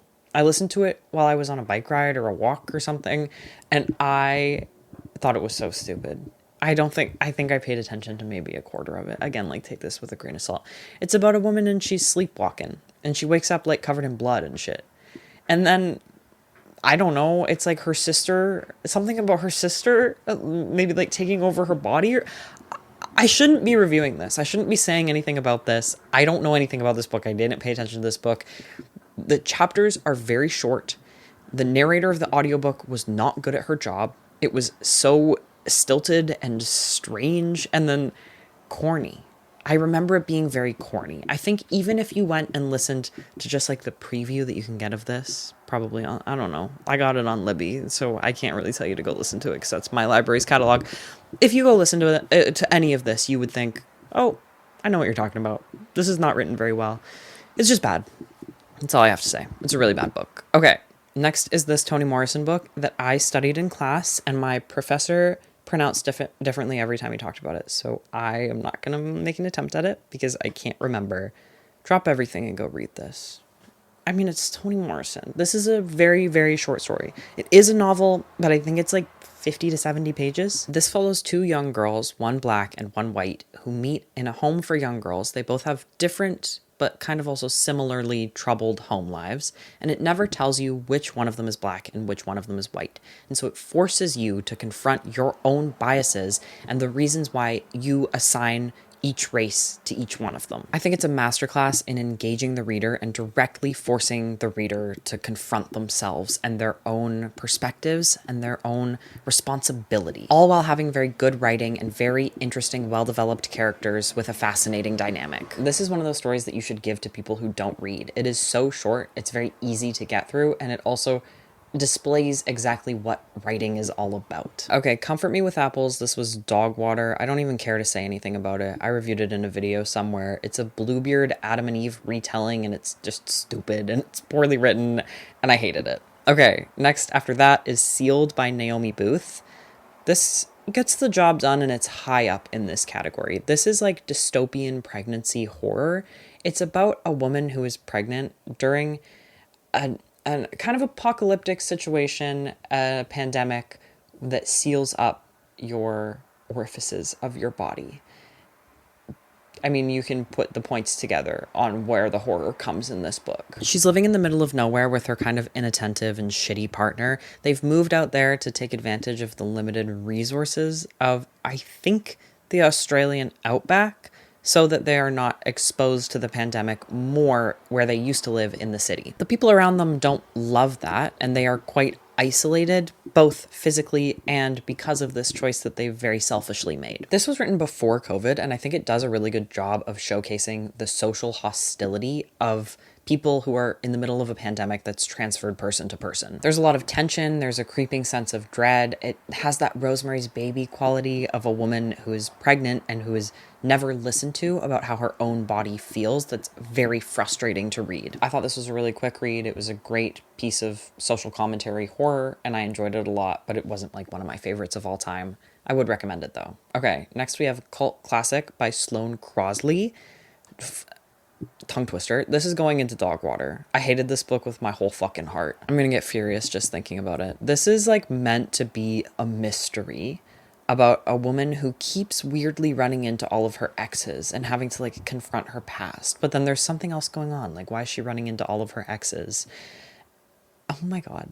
I don't want to spoil any of these, so I can't tell you the twist. But essentially, it's one of those mysteries where it's like, it was a character that you never met and that was gone the whole book. And then all of a sudden, here they are, and they were behind it all. And it doesn't even make sense. Like, nothing even ties together. And then beyond that, even without this absolutely stupid explanation, twist, reveal at the end, it's bad. It's so fucking dull. I can't remember ever pushing myself through a book that was this dull. Almost always I would just give up, but some hatred in me was forcing me to keep reading. It's very millennial, almost even Gen X, so it feels very targeted towards a group that is quite a bit older than me, and that made it hard to read. I thought it was way more romancy than I was expecting. The summary, I know what I said kind of makes it sound like it's going to be romancy. The summary doesn't sell it as that. The summary is like, this is a mystery thriller. Where's the mystery? Where's the thrill? It's not a mystery if the reveal, the twist, is something I never could have guessed in the first place. It was so stupid. It's such a beautiful cover wasted on such a stupid book. I'm getting angry thinking about it. Okay, we're moving on. Lucky Night by Eliza Kennedy. This book got the job done. This was, I will say, just like, you know, maybe a conflict of interest. This was my first ever book that I requested an early copy of, and then I was given it. So I do think I have kind of biased feelings towards it because I did feel special. This is about two people who are having an affair in a high-rise hotel building, and the hotel is caught on fire. Throughout the book, they don't know whether or not the hotel is actually on fire. She's like really, really anxious about being up here because she's an author, and she went through a phase where she was like, I don't know, researching hotel fires and like just like general building fires, and she watched a whole bunch of videos on it, and so she's panicking the whole time, and he's trying to be like, babe, get back into bed, come put your boobs in my face. They're both really irritating in different ways, and it switches back and forth between their perspectives. This is a new hotel, so there's a failure of infrastructure here, a failure of training, and they never are receiving accurate information. And then they end up like starting to watch it on the news and see how dire of a situation that they're in. And then there's like a bit of an ambiguous ending. I thought, again, this is a book that is targeted a little bit older than I am, and that took away from it a little bit. One of the characters says frickin', and I hated that. And I remember that vividly, even though I think I read this in March. But I enjoyed it pretty thoroughly, despite the frickin'. I thought it was a fun character study of two really fucking annoying people. I thought they spoke past each other a lot in a way that I liked, kind of similar to how they do in Normal People, but it never got quite as tiring. And I liked how it showed them both internally justifying their infidelity. The tension did kind of waver a little bit. There were points where it was like, you're holding your breath. You're trying to look away so that you don't read what happens on the next page. But then there were also points where it was like, okay, this is repetitive. Like, let's get a move on, you know? I did enjoy being in the dark in the same way the characters were in the dark about exactly what was happening and exactly how bad it was. All right, after that, we have Night Bitch by Rachel Yoder. I think I'm going to put this in the second top. I think it's my opinion. I think I really liked Night Bitch. I might be remembering that wrong. I read it so long ago. I have no sense of memory. But, I mean, you've probably heard of it. It's a really popular book. This is about a woman, and she's like kind of turning into a dog. Or maybe she's just losing it, being a single parent alone with her toddler.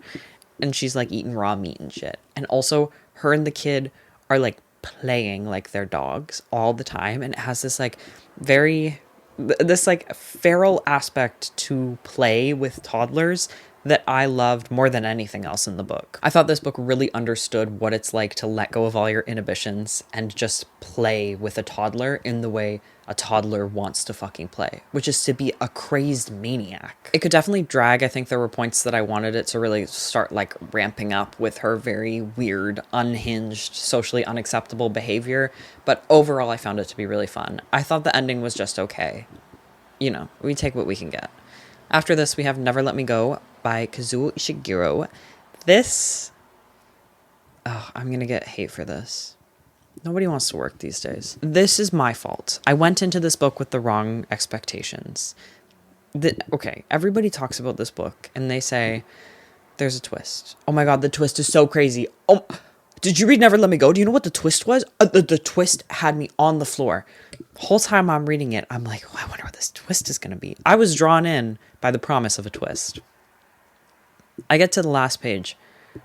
I'm like, wow, this twist comes really late in the book. Like, I'm still not understanding that there's not a twist. I get to the last paragraph. I'm like, oh my God, twist at the very end? I don't even know what it could possibly be. Finish the book. No, there's not a twist. There's something that's very clearly said from the beginning that I think maybe like people didn't pick up on, or maybe consider it a twist, even though you're never led to believe anything else. I'm not 100% certain what everyone else read when they read this book, but because I went in thinking there'd be a twist and then there wasn't, I felt so unsatisfied at the end. I also think that reading this book, I could tell that if I had read it at a different time in my life, this story of two people who should have ended up together but didn't would have hit me a lot harder than it ended up hitting. I just did end up with the person that I should end up with. If I had read it before that, I probably would have been dead. I think this book would have fucking killed me. But at this point in my life, it didn't do much for me. I understand why people like it, though. Hot Springs Drive by Lindsay Hunter. It gets the job done. High up in this category. This is a good book, but it's also sometimes not a good book. What if I just left it there?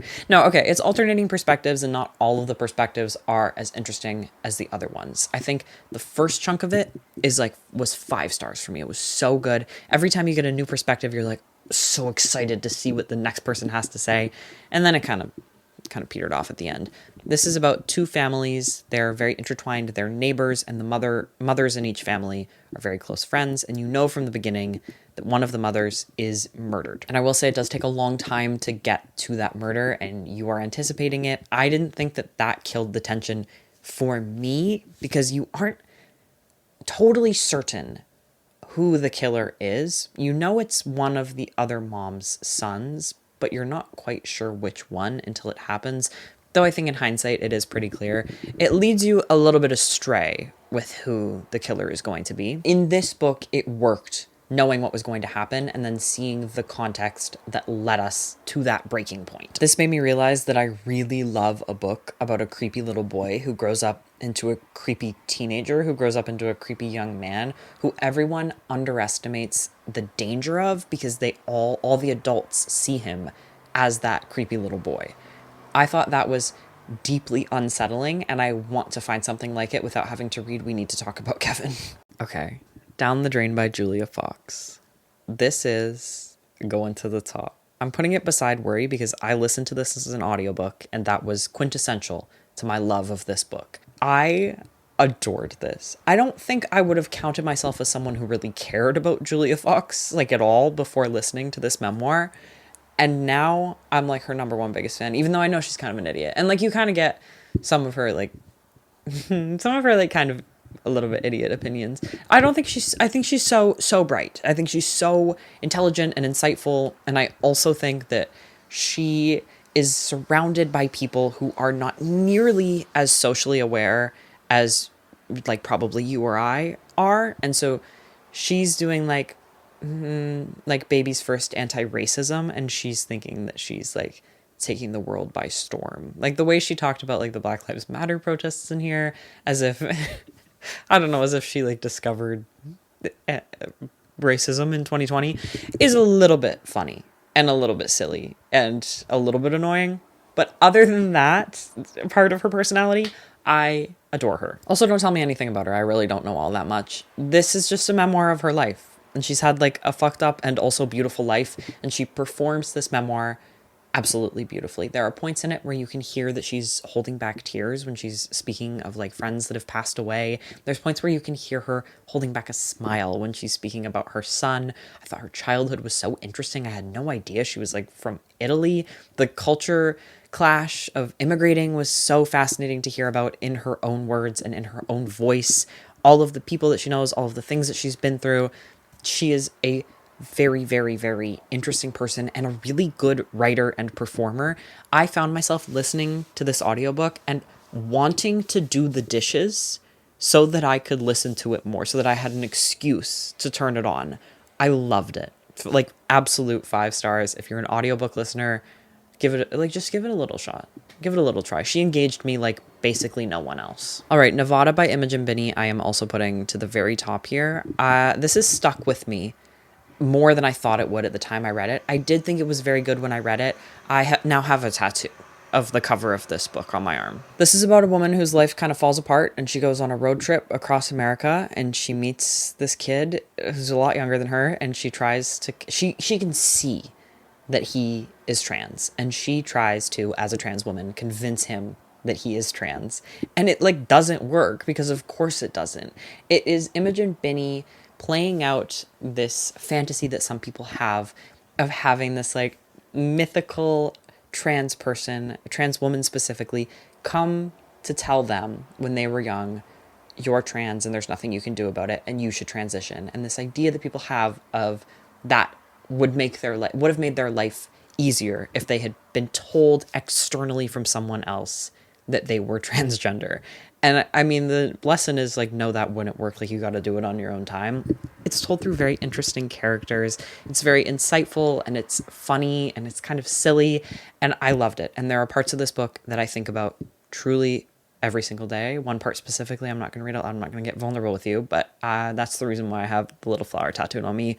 I thought it was really great, and I can see a huge group of people who would hate this. I can't see anyone watching this video who wouldn't enjoy this book, so it's going at the top. All right, next up, Bad Fruit by Ella King. This I remember really enjoying. It's my opinion, but I thought this was a really good book. This follows a family with an abusive mother, and there's an interesting play with race and with intergenerational trauma and like the literal and figurative inheritance of trauma. The main character in this story is the youngest of 3 siblings in this family, and I liked how it showed all of their different experiences with their mother, how she treated them differently, how they reacted differently, and where they were at differently in their journey of cutting their mother out of their life. They had different levels of dependence, different levels of helplessness. They fought back to different degrees, and I thought that the dynamic in the family and between each character was very, very interesting and well thought out. This is obviously a really tough read. I mean, it's about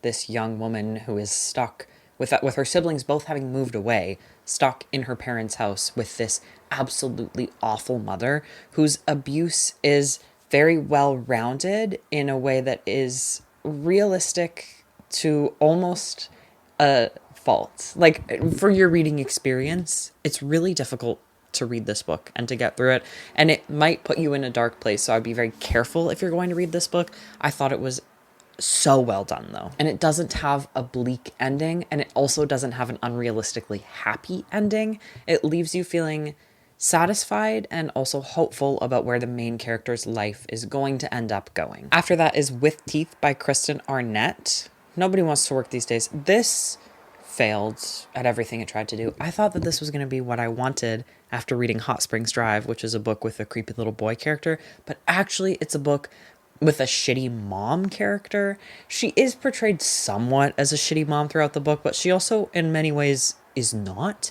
And I think there are times that you're meant to buy in to her reliability, or not necessarily her reliability, but you're supposed to feel empathy for her and excuse her actions. There are other times when you're definitely meant to hate her. It has a really stupid twist at the end.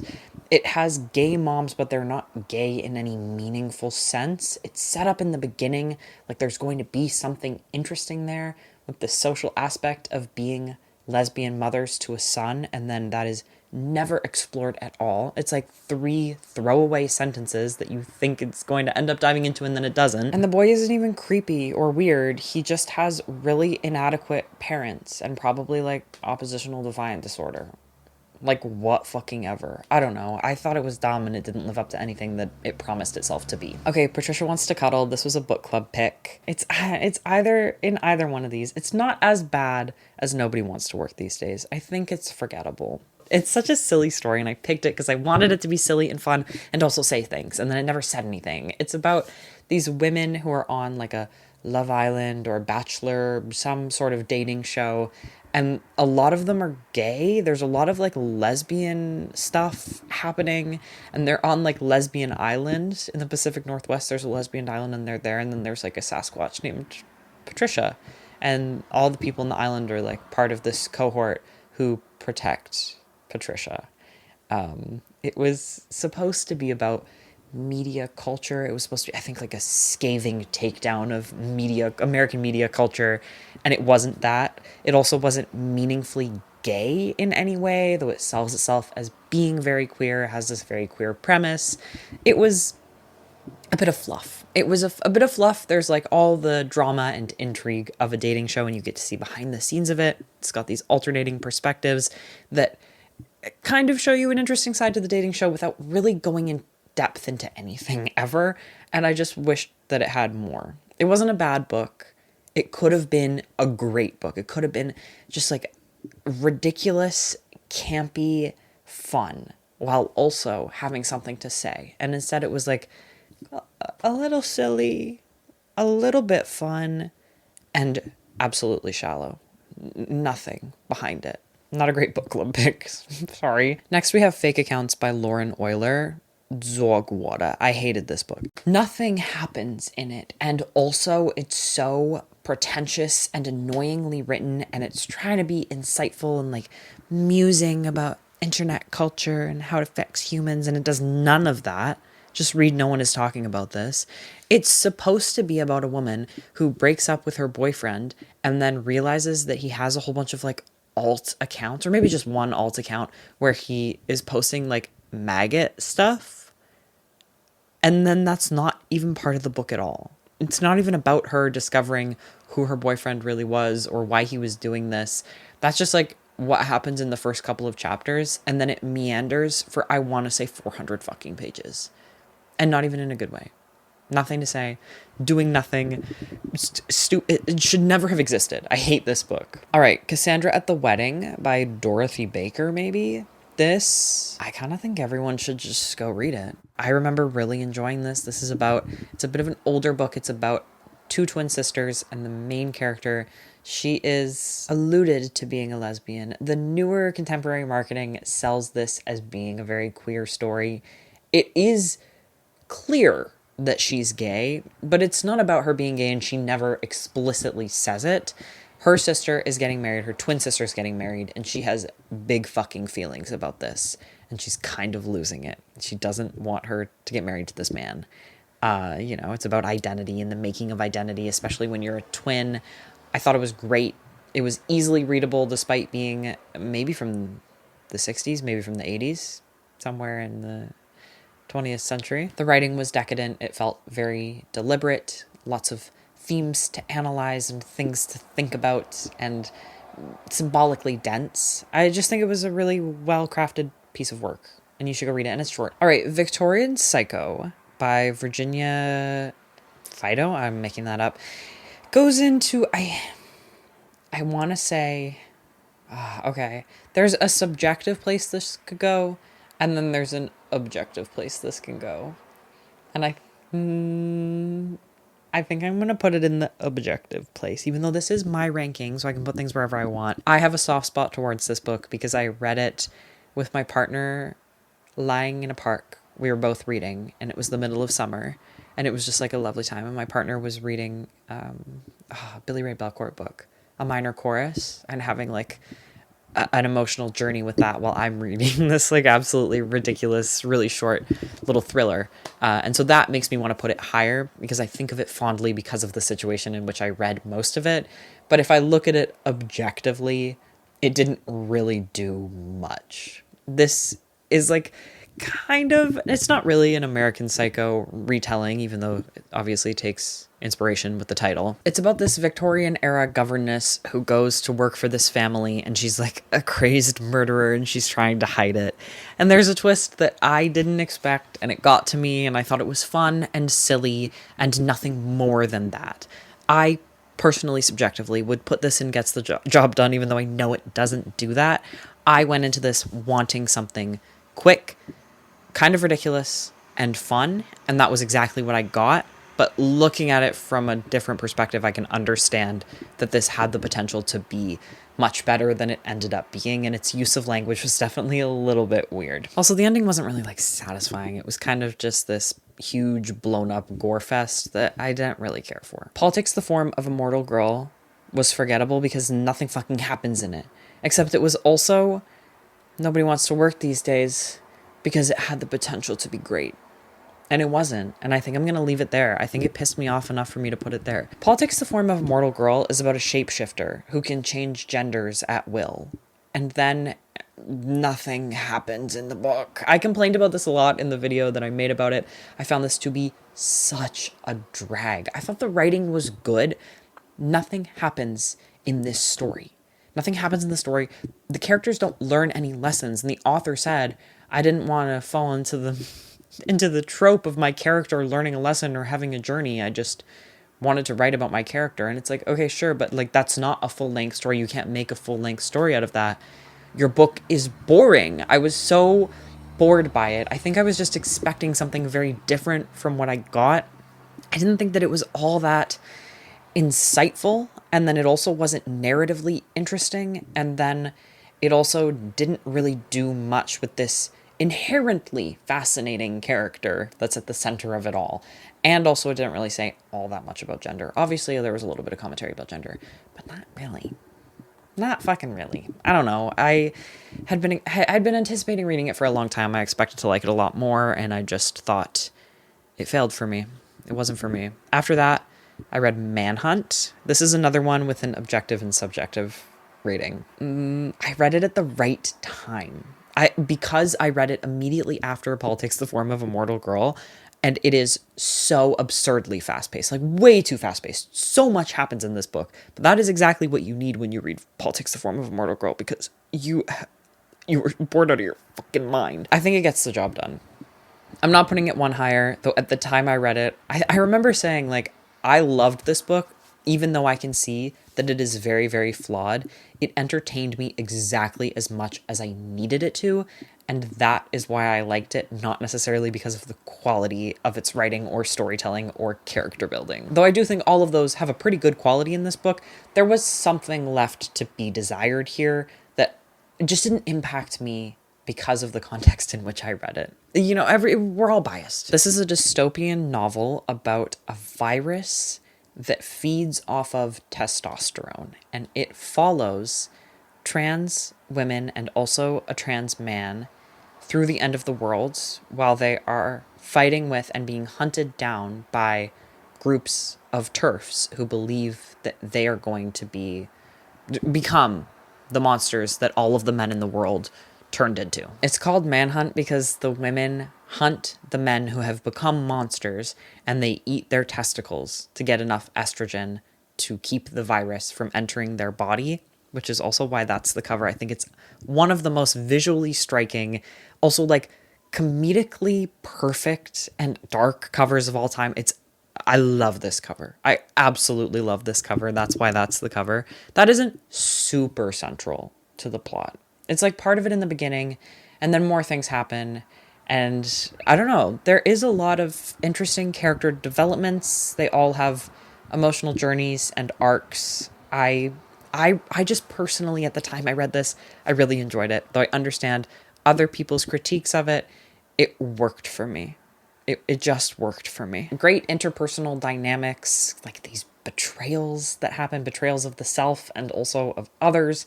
It was just good. It was just good. It was a good book, and I really liked it. It got the job done, in my opinion. Okay, Psyche, I remember liking, but I also remember being confused by, and that made it quite forgettable. This is about a woman who has recently transitioned, and because of that has kind of lost contact with her son and is trying to reunite with him. And also, it's very magical and surreal and dreamlike. It's very short, so it's hard to really get a grasp on anything in there. At the time of reading it, I really enjoyed it. I haven't thought about it since, and I can't remember all that much from it, just because of how quick and wispy it was. X by Davy Davis, I also can't really remember all that well, but I do remember liking, and I think I'm going to put it right beside Manhunt. This is about, again, it's another like trans dystopian story. This is about someone who is like hunting down this dominatrix who has possibly been deported, but the deportations that happen in this universe are like pretty obviously alluding to just like people being disappeared, and they're hoping that this dominatrix hasn't been disappeared because I don't know, there's like a lot of like BDSM dynamics in this story that I wasn't aware of or familiar with that I thought was very interesting. I liked how this didn't shy away from showing abusive parts of the BDSM scene and people who are into that, while also still having a lot of empathy for and care about these topics. It wasn't like BDSM is so bad and it makes you a bad person. It was like, some people do take advantage of other people. Like, that's a thing that happens. That's a real thing that happens. Let me talk to you about it. Let's walk you through a character who does this, you know? I remember thinking it was very skilled writing and very skilled storytelling. It's not a book that stuck with me, probably because it wasn't all that atmospheric and because you are deliberately kept at a distance from the main character. That just doesn't give it longevity. It doesn't make it a bad book either, though. Little Blue Encyclopedia for Vivian by Hazel Jane Plant. I think I'm doing a really good job at guessing these author names. This was dog water. I hated this book. I hated it. It didn't live up to anything it was trying to do. And then also on top of that, it was bad, even if it didn't have the promise that it had. This is meant to be a story written in the form of an encyclopedia that goes truly from A to Z, talking about, I think, the author's friend who died, or possibly, it's like maybe autobiographical, but also maybe not autobiographical. It's telling it through this encyclopedia that talks about their favorite show that is a completely made up show. And like, this show is absurd and surreal, and there isn't actually like a through line with it. It just talks about the show every couple of pages and details what happens in episodes non-chronologically, by the way. And you're supposed to follow this fake show that the author clearly hadn't actually planned out the plot lines of or the character developments in. There's like 1,000 characters, and then that is meant to connect to the author or the writer's friend that died. What? I was trying to play with format in a way that I thought could be really fun. It's very short and easy to read because it's just these super quick chapters, alphabetical chapters, and then nothing happens. And it's just like, mostly, more than anything, a fake show that isn't even told chronologically and no, like, has nothing to it. It pissed me off. Way too many people, way too much going on, and then at the same time, there was nothing going on. After that, I read Walking Practice by Dolky Min. This was like a bonus book for our book club.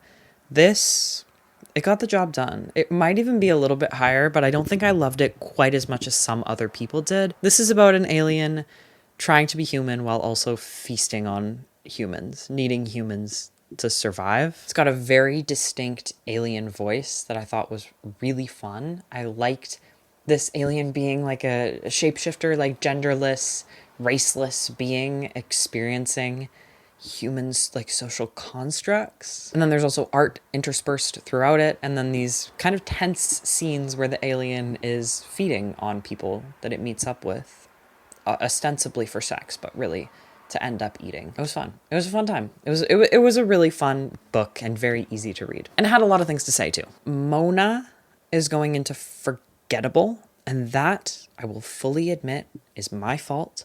That's because I didn't get it. I didn't give this book the time it deserved. I saw this tiny little book. It's like maybe 150 pages. It's like squat. You look at it and you think I could read this really quickly, and then you do, and then you get to the end and you're like, I missed everything. I was not paying attention. I am so confused.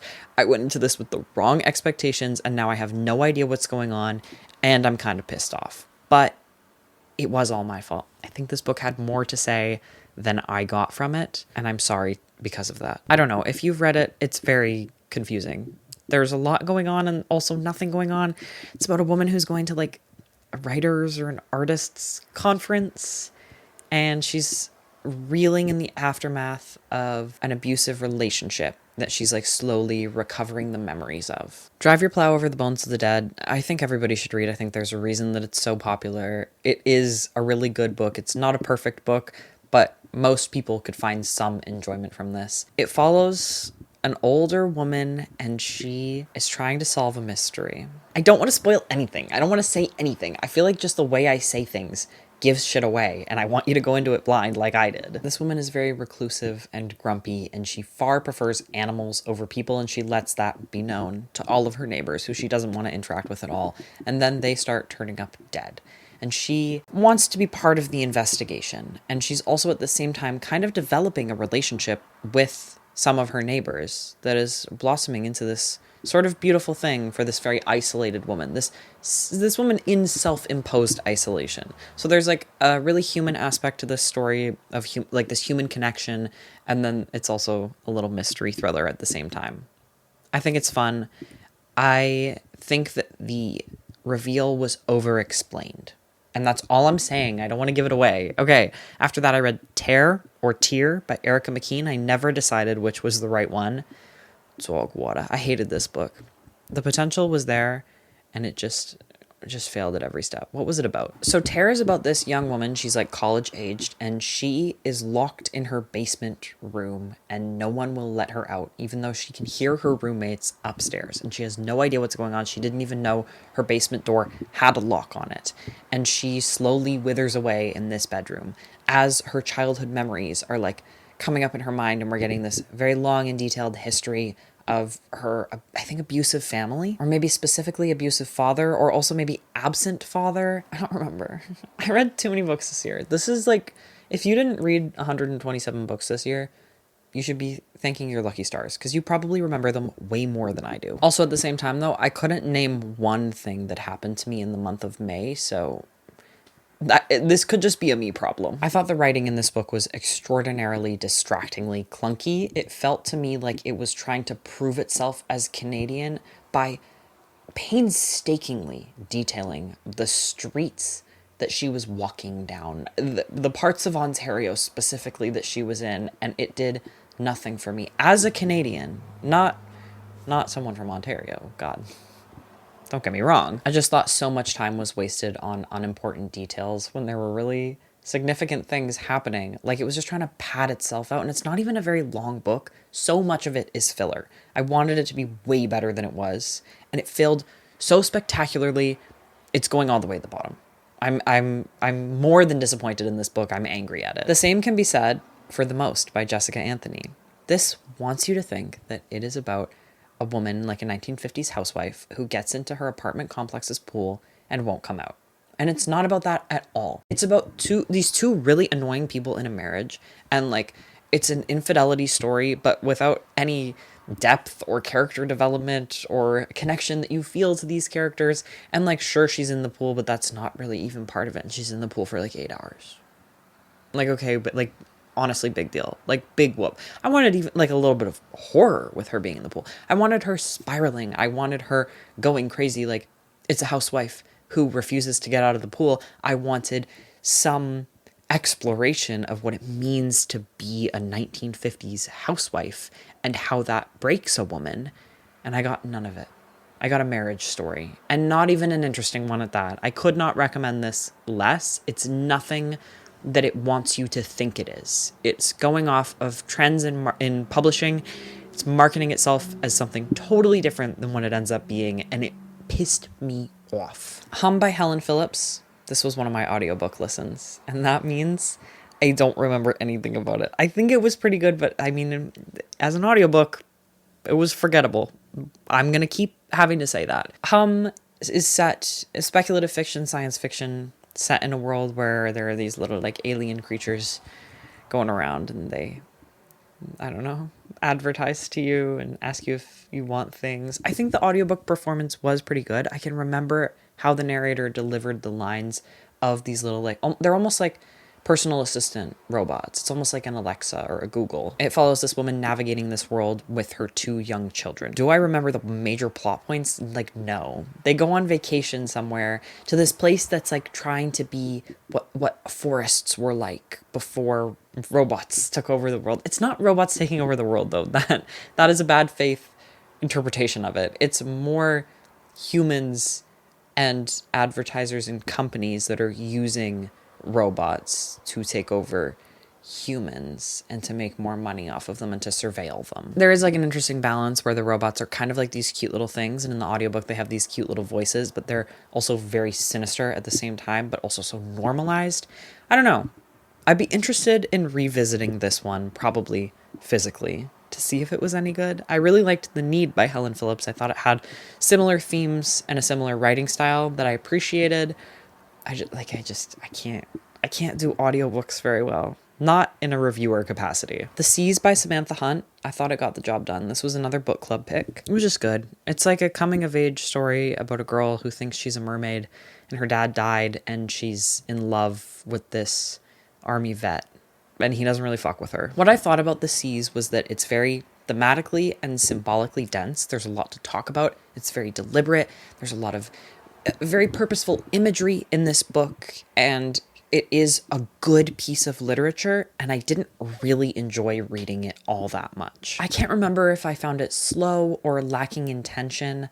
I didn't think it was the most interesting thing to read, but I had so much fun analyzing it with my book club. So I think of it more fondly than I experienced reading it, because most of the work that I put into thinking of this book at the time of reading it was done with my very intelligent book club, who had a lot of things to say about Samantha Hunt's intentions while writing this. All right, Supper Club by Lara Williams. It's my opinion. I loved this book. I don't know. It sent me back into the really terrible headspace that I was in first year of university. It's like kind of a dual timeline book where we're learning about the main character in the present while also getting her past at points. And she was a very, very lonely, again, like this self-imposed isolation when she was in the first year of university. I think all of university, actually. It was my first year of university that I really felt like that, where she wanted so badly to be part of things but couldn't bring herself to do it. Like, her roommates would invite her to do something and she would get dressed and lie on her bed unable to get up and go do it, even though all she wanted in the world was human connection and friends and to like live the experience that you think university is going to be when you are a teenager. Because I connected so deeply to that, it made me really, really love this book. I think for other people, the supper club aspect of this book that is really the main narrative, where this group of women gets together, she's older, and like as an adult, they get together and they just like tear shit up and like eat until they're so full and they act like kind of feral wild animals. That part doesn't necessarily deliver as much as people who read a lot of like weird women lit expect it to, and I think that can sometimes disappoint people. For me though, I adored reading this book.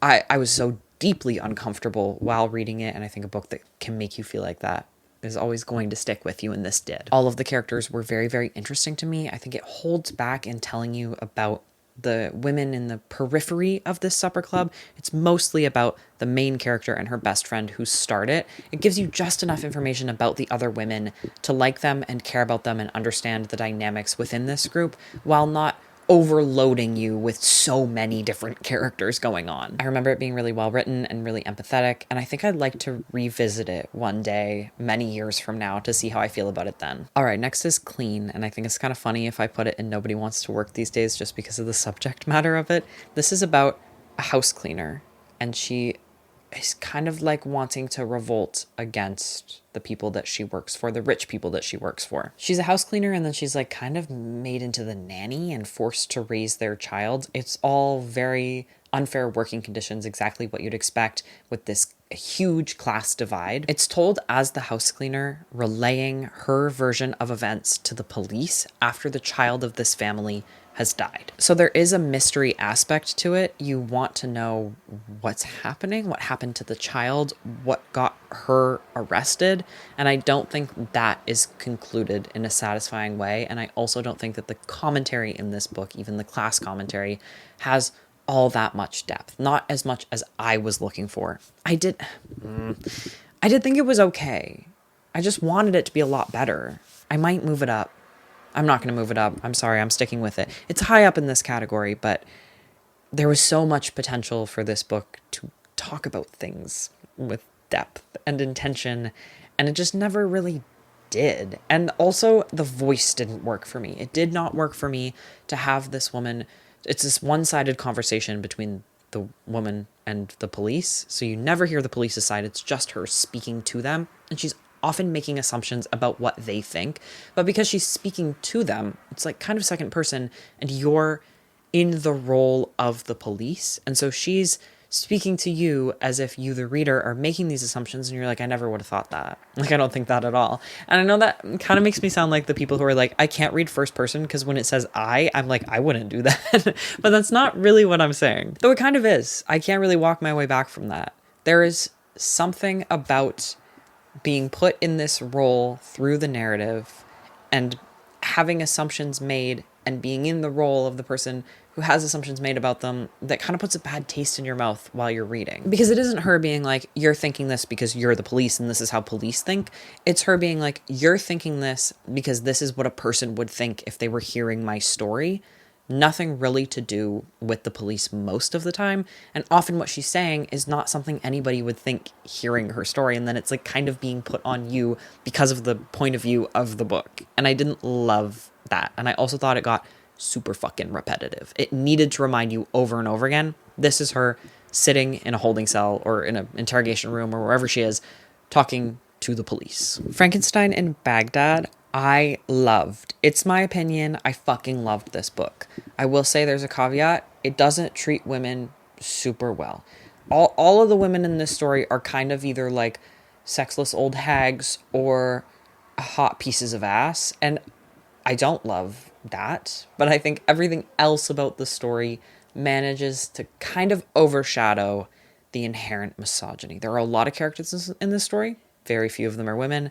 None of the women are treated with much respect or empathy or grace. This is a retelling of Frankenstein set on the streets of US occupied Baghdad. Already, like, have I not sold you? Come the fuck on. If you've read Frankenstein, especially recently, you need to go read this because this is the most masterful retelling that I've ever read. I think it incorporates and also twists parts of Frankenstein into completely different and new things while still having so much respect for and admiration of the original. I loved it as a retelling. Rather than being about gaining humanity and gaining like consciousness and empathy and emotions, it's about losing that in war. I can't describe to you how good this is. There's a long review that I made of this. You can go watch it. But I really think that you should read it for yourself if you've read Frankenstein. And actually, I'm putting it 1 up. Just because I thought it was so good. It's so fucking intelligent. It knows exactly what it's doing thematically. I only, other than the misogyny thing, I only really have praise for it. I think of this very fondly. Okay, next up on the list here is August Blue by Deborah Levy, I think. This was one of the most forgettable books I've ever read. Nothing happens in this book. It's also like a COVID book without meaningfully involving COVID in the plot or in the characters' lives. It just mentions COVID whenever the author remembers that that's something that would happen and would impact the situations that the characters are in, but nothing important ever comes of it. Personally, I don't want to read a COVID book, but I think if you're going to write a COVID book, you have to commit to writing a COVID book. I did think that the writing here was pretty solid, and I understand why people like this author. It's just very much all vibes, no plot, which is not what I was looking for, and not really what sold me on reading the book in the first place. I think it is marketed as a book about a woman who like finds her doppelganger and then tries to figure out something about her doppelganger, and I don't remember the doppelganger really being anything. I think it was mostly about her own personal journey as her mentor, who mentored her with piano, was coming to the end of his life. It's definitely like a European summer book if you're into that kind of vibe and you don't care about having like plot or interesting characters. I can understand why people might like it. It was just not for me at all. Open Throat by Henry Hoke. I think this is going into the top just because it's so easy to read. It is technically prose, but it's written almost like a poem, but without any of the difficulties of reading and interpreting poetry. This is about a mountain lion. It's from the perspective of a mountain lion that lives on the outskirts of LA. And it's about love and connection and community and isolation. And it's a very beautiful story. It's very queer. I just think it's good. I just think it's a good story. It's really solid writing, really well told, an interesting narrative without being too narrative focused. And a lot of insights into like the human condition, but told through a mountain lion's perspective. It's a beautiful little book. You should check it out, I think. Lost on Me is definitely going right up there beside Open Throat. This is a book I think everyone should read and will probably like, though it is similar to August Blue, and I just complained about this with August Blue. It is kind of a all vibes, no plot book, which is difficult for me to like, and I think that really speaks to the merit of this writer and these characters, because there isn't really a story. It's mostly just like little vignettes following this woman who grows up in a very neurotic Italian family. It's very atmospheric, very character driven. I mean, there's nothing to drive. Like, there's no plot. It's just about the characters and their dynamics, and they're all so interesting and so realistic and like almost caricatures, but in such a familiar way that it never reads as being silly or over the top, even though it is. I thought it was funny and intelligent. It has lots to say about like the forming of identity and how you, and like what truth is. It's kind of metafictional. It's a really, really, really impressive piece of work that I enjoyed thoroughly. And I think that you can read it, I don't know, you can approach it so many different ways. Like, you could either read it very lightly without putting too much effort in or giving too much to it, and you could still get so much out of it like that. And then you can also kind of deeply analyze it and get so much out of it that way. I just think it appeals to most people. It would appeal to most people if you gave it a shot. You should go read that one. Okay, Foe by Ian Reid. It got the job done. It was fine. It was just a fine book. This, I think I read when I was reading books with plot twists in them, so I'll have to tread carefully here to not spoil this for you. Foe is kind of a post-apocalyptic story, but without any world building or any science fiction aspect to it, really. It mostly takes place on this isolated farm, and you see the impacts that climate change has had on this version of the world without it really being about that. That's just the situation that the characters live in. Similar to Private Rights by Julia Armfield. It's a backdrop. And that's not to say that it's not significant, it just isn't really that kind of story. It's more about the characters and this like sort of central mystery or tension that's happening that is revealed at the end, and I'm not going to spoil. It follows this couple who lives on one of the last remaining farms, and the man of the couple is randomly selected by this technology company that's partnered with the government to be sent off into space on some mission that I can't remember the exact details of, and I think is always unclear. And it kind of directs you into thinking that that's what the mystery is all about, but you realize pretty early on that that isn't the most important thing happening. So he's going to go to space for a little while, and they're creating a clone of him to keep his wife company until he gets back. And so he's being studied by this guy who comes to live with them on the farm. He's got a very interesting, unique, like matter-of-fact voice, while still feeling very emotional about things and not really knowing how to talk himself through those emotions. He has a lot of feelings about what it means to be cloned and who he is and what makes him who he is. This is the second book by Ian Reid that I've read, and I think he does a really great job with this underlying sense of tension and dread. You feel unsettled the entire time you read an Ian Reid story. It isn't the most beautiful writing in the world. I don't think it's trying to be, though. It is very deliberate writing, and I could appreciate that as I was doing like a deep dive into this book. Though, again, this is a book that I think you could read without putting much effort into and still get a lot of enjoyment out of it. I think I'm planning on reading We Spread by Ian Reid this year. I find him to just be a really solid writer. He keeps me very engaged. He has ideas that he knows how to convey without getting too big with them.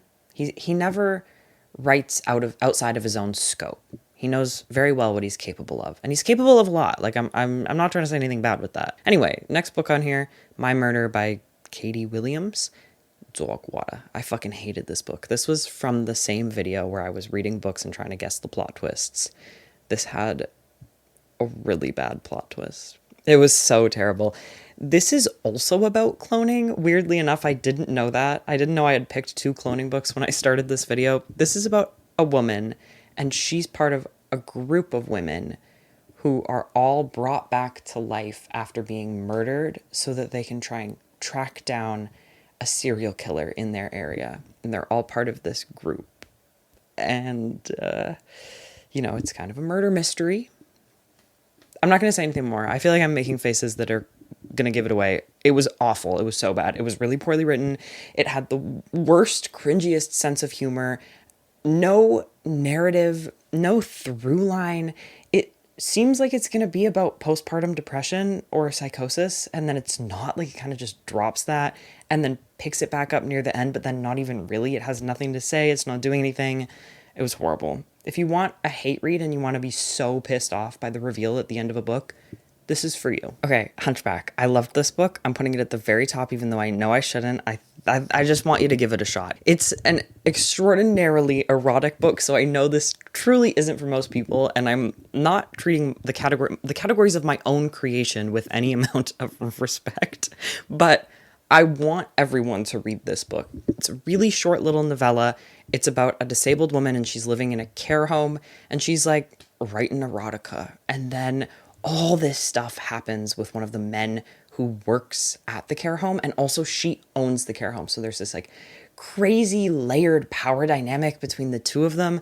It is so interesting. I want more books in the world to exist that have unapologetically angry and raunchy sexual disabled people in them. And this just like fits the bill perfectly. And then there's like, it like reframes everything at the end. It's so good. I think you could read it in a sitting, and you should just try it. And if you read it and you feel really uncomfortable, which I kind of think it wants you to do, this book does a really great job of making you confront your feelings about the topics that it's covering. You should just like sit with that and like think about it. This book doesn't let you walk away from it without some sense of responsibility.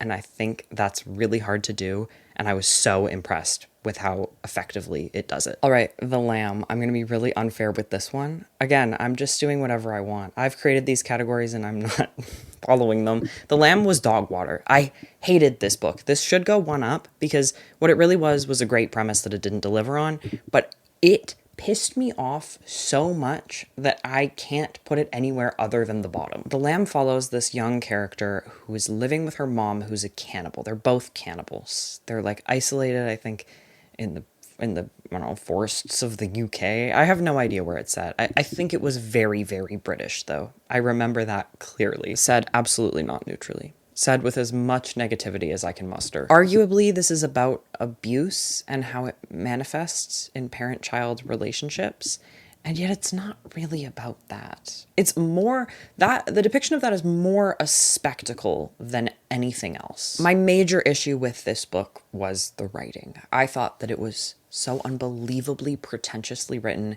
It was almost nonsense. It felt like the author wanted to write. Okay, first it felt like the author was on Tumblr, and then it felt like she wanted to write something that was above anything else beautiful, that could be quoted in a Tumblr post. And that made it fucking insufferable. Like flowery to a degree that I have never seen before in my life. It wanted so badly to be dark and gritty while also using big words and beautiful language, and it just failed. It was like it was trying to be evocative, but it would rather use big words or words that the author thought looked nice on the page than words that meant anything. And so she would be trying to bring up and conjure an image for you, and you wouldn't get anything from it because she's just using nonsense words that she saw on Tumblr. Though I do feel like a lot of things happen in this book, and I remember it having short chapters, though I could be totally making that up. I felt like I had to drag myself through this. I felt like it took so long to read what should have taken me an afternoon. Honest to God, I can't think of a book with a more tedious writing style than this. Also, it's from the perspective of an 11-year-old, and it does that stupid thing that authors do when they can't write children, they don't hang out with children, which is where it just combines the voice of a 6-year-old and a 15-year-old, and it's like, that's basically an 11-year-old. No, it's not. No, it fucking isn't. I think if you are committing to writing an entire book, and your debut, I believe, if you're committing to writing an entire book from a child's perspective, you need to at least have an understanding of, like, the age markers in children and, like, how their brains are developing. You can't just bullshit an 11-year-old's voice. That doesn't work. All right, next is Hot Air by Marcy Dermansky. This I'm popping into forgettable, even though I do remember really enjoying reading it. I can really hardly remember anything about it. I really enjoyed Hurricane Girl by Marcy Dermansky. I've recommended that a lot. I found it to be a great book. I was excited for this new release from her. It didn't disappoint me. It wasn't as good as Hurricane Girl, and I didn't really expect it to be. Hurricane Girl's premise was perfect for me, and this is more just like, I don't know, two couples kind of like having affairs, but also they're kind of like swingers, and there's a child involved, and it's like just complicated relationships between people with a really big power differential. Honestly, there might be 3 couples. I remember it being an interesting character study. I remember it being pretty tense and reading it very quickly. And that's all I really got for you, and that's why it's in this category. Sky Daddy by Kate Folk. Again, I'm not respecting my own categories. It's going straight to the top. This is my favorite book of the year. Maybe one of my favorite books of all time ever. It might be the #1 book that defines my taste in books. This, I can't praise it enough. Okay, the reason it shouldn't be in this category is because it is about a woman who is obsessively, erotically obsessed with airplanes. And she is desperate to die in a plane crash because to her that means that the airplane would have chosen her as his one true love. So like, yeah, maybe it's not exactly up everybody's alley. Maybe I shouldn't be putting this in the very top category, but everyone who I have recommended this to and who has read it has loved it. I haven't honestly seen any criticism about Sky Daddy, and that very well could be because I have praised it so much that people don't feel like they can come to me with criticism. They keep it away from me. I feel really strongly about this book. It's got this very obsessive, spiraling into madness main character, and then it also has this beautiful story of friendship and like connection to humanity that made me genuinely emotional and still does when I think about it. When people learn that I review books on YouTube, they say, "What's your favorite book you read this year?" And even if it's people that I don't know very well, I will say my favorite book that I read this year is about a woman who's obsessed with airplanes. I don't usually include the erotic part. Even though I know that I should come up with something a little bit more normal to say, I can't help myself but talk about this book whenever I am given the opportunity. It's so beautiful. It's so human. It's so tense. It's like it has you covering your eyes at points because this main character is so fucking weird, and yet you want the best for her more than you want anything. And that gives you this really complex relationship with her own desires because she wants to die in a plane crash and you don't want her to die because you love her, but you also want her to get what she wants. In my eyes, Sky Daddy is genuinely a masterpiece. If I can get more people to read it, that's all I want to do in the world. If you're gonna read one book here, read Sky Daddy. I have to move on. I could gush about it forever. All right, next up we have Fever Dream by Samantha Schweblin. This does belong at the top. This was a book club book and it killed. I think almost everybody loved this book. It's very short. It's almost a novella, and it takes place as a conversation between a woman and a young boy as the woman is kind of on her deathbed, very sick from a fever. It's called Fever Dream in the English translation. I know what it's called. It's called Rescue Distance in the original Spanish. The woman is trying to go back and figure out what has happened to lead her to where she is now. It's a really strong piece about motherhood. It's also very environmentalist. It has a lot to say. There's a lot to analyze. It's super short. Another one of those books that you can kind of just give it whatever you're in the space to give it. There isn't necessarily a time that this book could find you that would be the best context for you to read it in. You could pick this up whenever and you will probably, no matter what, get enjoyment out of it. If you want to deeply analyze it, you can, and there's so much to think about with it, but you can also just read it and let it wash over you, and you will still get a lot from it. It's very tight. It's a short book with so much packed into it. It feels like every word choice is deliberate in this story. It's very dark and tense and filled with dread, and there are many scenes that will send shivers down your spine that you will think about for a long time afterward. Like, if you've read it, The Dew, we still talk about Fever Dream. All right, She's a Lamb by Meredith Hanbrook. I hope my mom's not watching this video because she did get this for me for Christmas. And I had already read it. And I think I made it seem like I liked it a little bit more than I did. I'm so sorry, Mom. It was a really good choice for a Christmas present. It is right up my alley. It just wasn't executed very well. That's why I'm going to put it there in the category that defines that. This is about a woman who really wants to be a star. She wants to be a theater actress. She wants to get the part. She doesn't get the part. She forces herself kind of into the role of understudy and nobody wants her to be there. And she goes bananas. I just don't think that it was written well at all. It's super, super voicey without the writing skill to back that up, which just made it kind of a hard read. Like, you need to cover your basics, I think, before you start making big decisions with your character voice. It just didn't work. On paper, I should have loved this. It is about a woman's descent into madness. I think a lot does happen in this story, and it has a pretty quick plot. I don't really remember much of it because I just didn't enjoy it. I would like to see what Meredith Hanbrook does in the future. I think that this is her debut, and it certainly feels that way when you read it. She's got the premise to pull me in. I just need her to improve her skill quite a bit. A meaner way I could say that is that I would love to read this book if it was written by someone else, or if Meredith Hambrook rewrote it again in 10 years. But as it is, I would not recommend this. Notes on a Scandal by Zoe Heller got the job done. This is about a woman who is defending her teacher friend, who she kind of like forced to be friends with her because she's a lot younger and cooler than the woman who's the narrator is. Her teacher friend has been arrested and charged with grooming one of her students. It's a similar story to Tampa by Alyssa Nutting, if you're familiar with that one, but without the disgusting eroticism of that book, and told from a different perspective, though from a very unreliable and delusional perspective. I did really like watching this narrator be a little bit crazy and not really want to acknowledge how strong her feelings about things are. I also really enjoyed getting an inside look at how she justifies despicable things, even if I never agreed with her or even could really follow her logic. Choosing to tell this story from this peripheral perspective, I think did a good job at not sensationalizing it.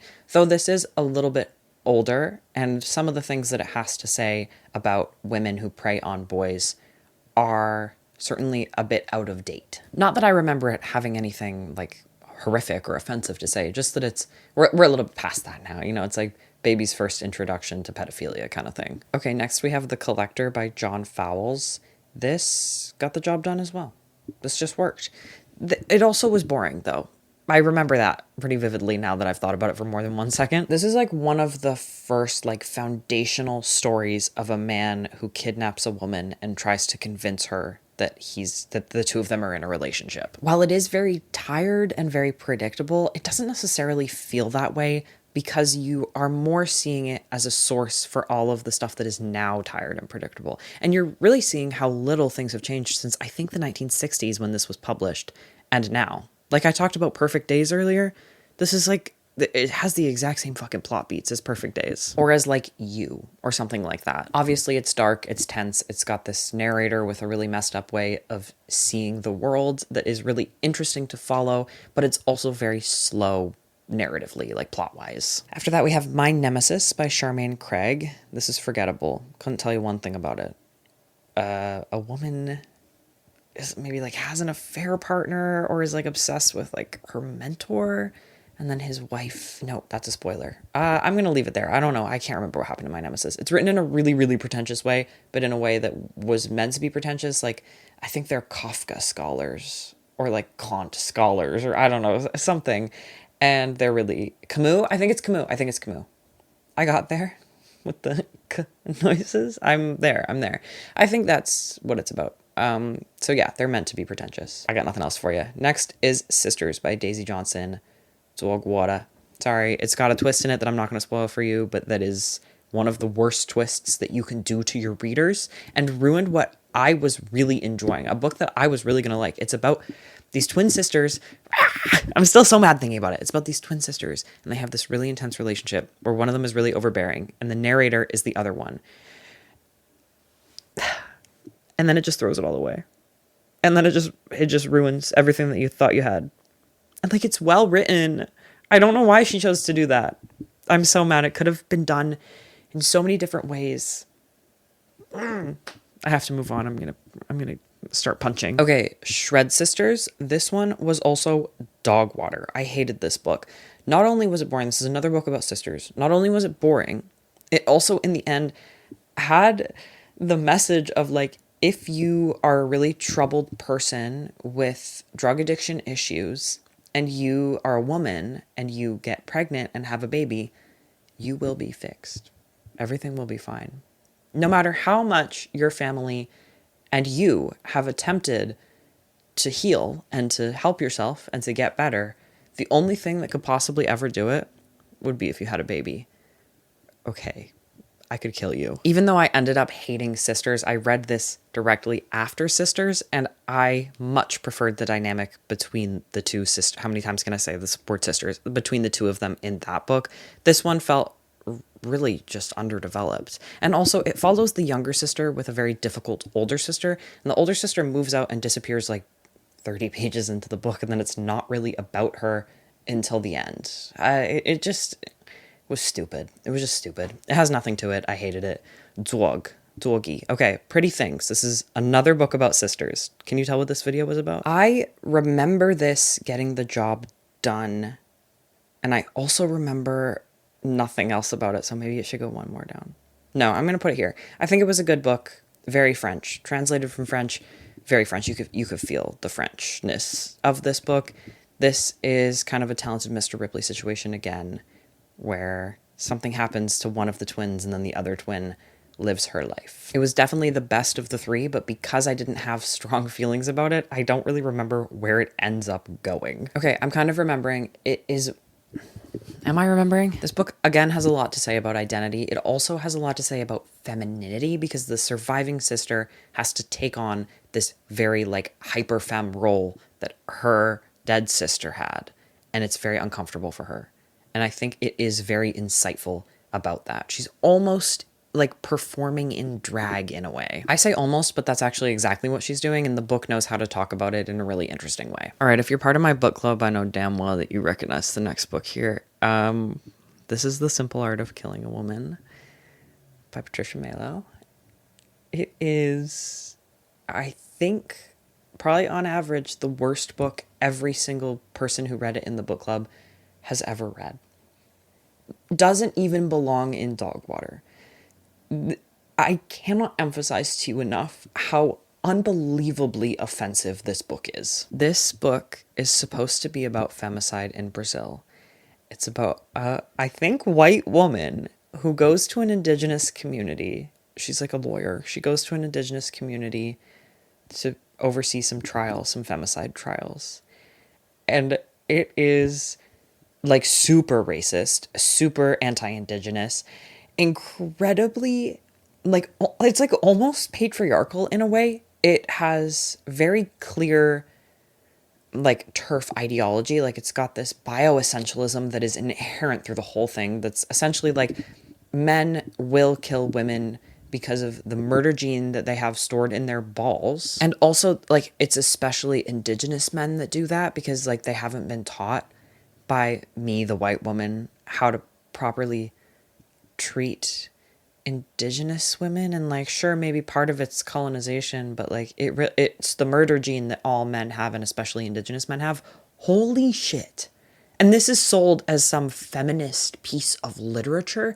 And then also it includes, oh my God, real women who have been murdered by their partners. It includes their stories formatted as Instagram Rupi Kaur poetry. I want to say, if you want to be unbelievably offended, you should read this book, but don't take this out from your library. Don't purchase this. Maybe don't even pirate it.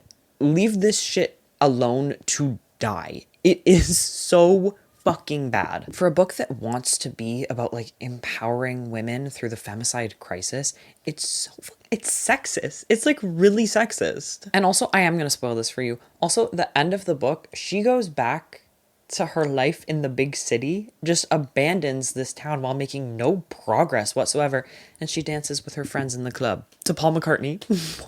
What? And to be clear, the indigenous group that is the center of this book has been created out of indigenous stereotypes by the author, who is not indigenous and actually doesn't even live in Brazil anymore. I think she lives in fucking Sweden. Truly the worst of the worst. Offensive in every single way. So harmful, so brutal, and then thinks that it's feminist. It's disgusting, genuinely. All right, after that, we have a much better book. Anything could be. It is Vanishing World by Sayaka Murata, her newest book that has been translated into English. This got the job done. It's not my favorite Murata, but it was good. And I've thought about it more than I expected to after finishing it. It follows very similar themes to Murata's books about, I don't know, she critiques society in a way where she writes worlds that have blown up societal expectations to be very strange and unfamiliar, but also rooted in societal expectations that are current and familiar. She's always making you look at them in a new light by turning them on their head. This is about pregnancy, I think. Oh God, do I remember this book? I'm right, it is about pregnancy, but it's more it's about sex. In this world, everyone is impregnated through artificial insemination because they consider like your husband or wife to be your family, and therefore it's incest to create a child through typical procreation. It's an interesting alternate world with interesting non-conforming characters. It is Sayaka Murata at her best, though she is often at her best. It's not quite my favorite of hers, but it's really good. I have a soft spot for Earthlings, who doesn't? Okay, next is Where I End by Sophie White. In my opinion, it's my opinion, I loved this book. This is a book that is kind of taste defining for me. This follows a young woman who is stuck on this very isolated island with a really small town, and all of the villagers in the town shun her and her family, and she has to take care of her very disabled mother, but while being watched over by her cruel, demanding, controlling grandmother. And then a new woman comes to the town with her little baby to do an art piece for the museum, and the girl in the story gets entangled in their lives. It's so dark, so creepy, so strange, and don't read the foreword because it'll make you dislike the author. And I'm really glad that I read the foreword after I had read the book. She starts talking in the fucking foreword about about how, okay, basically she wrote the story because she was grappling with her own feelings about her father's semi-comatose state in the months before his death. That's part of what inspired this story.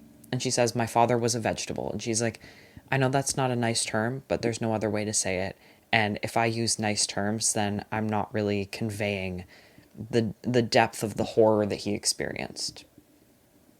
No, that's not how language works. Get out of here. You just wanted to say an offensive term and then try to justify it. I thought it was bullshit. And also just like thoughtless.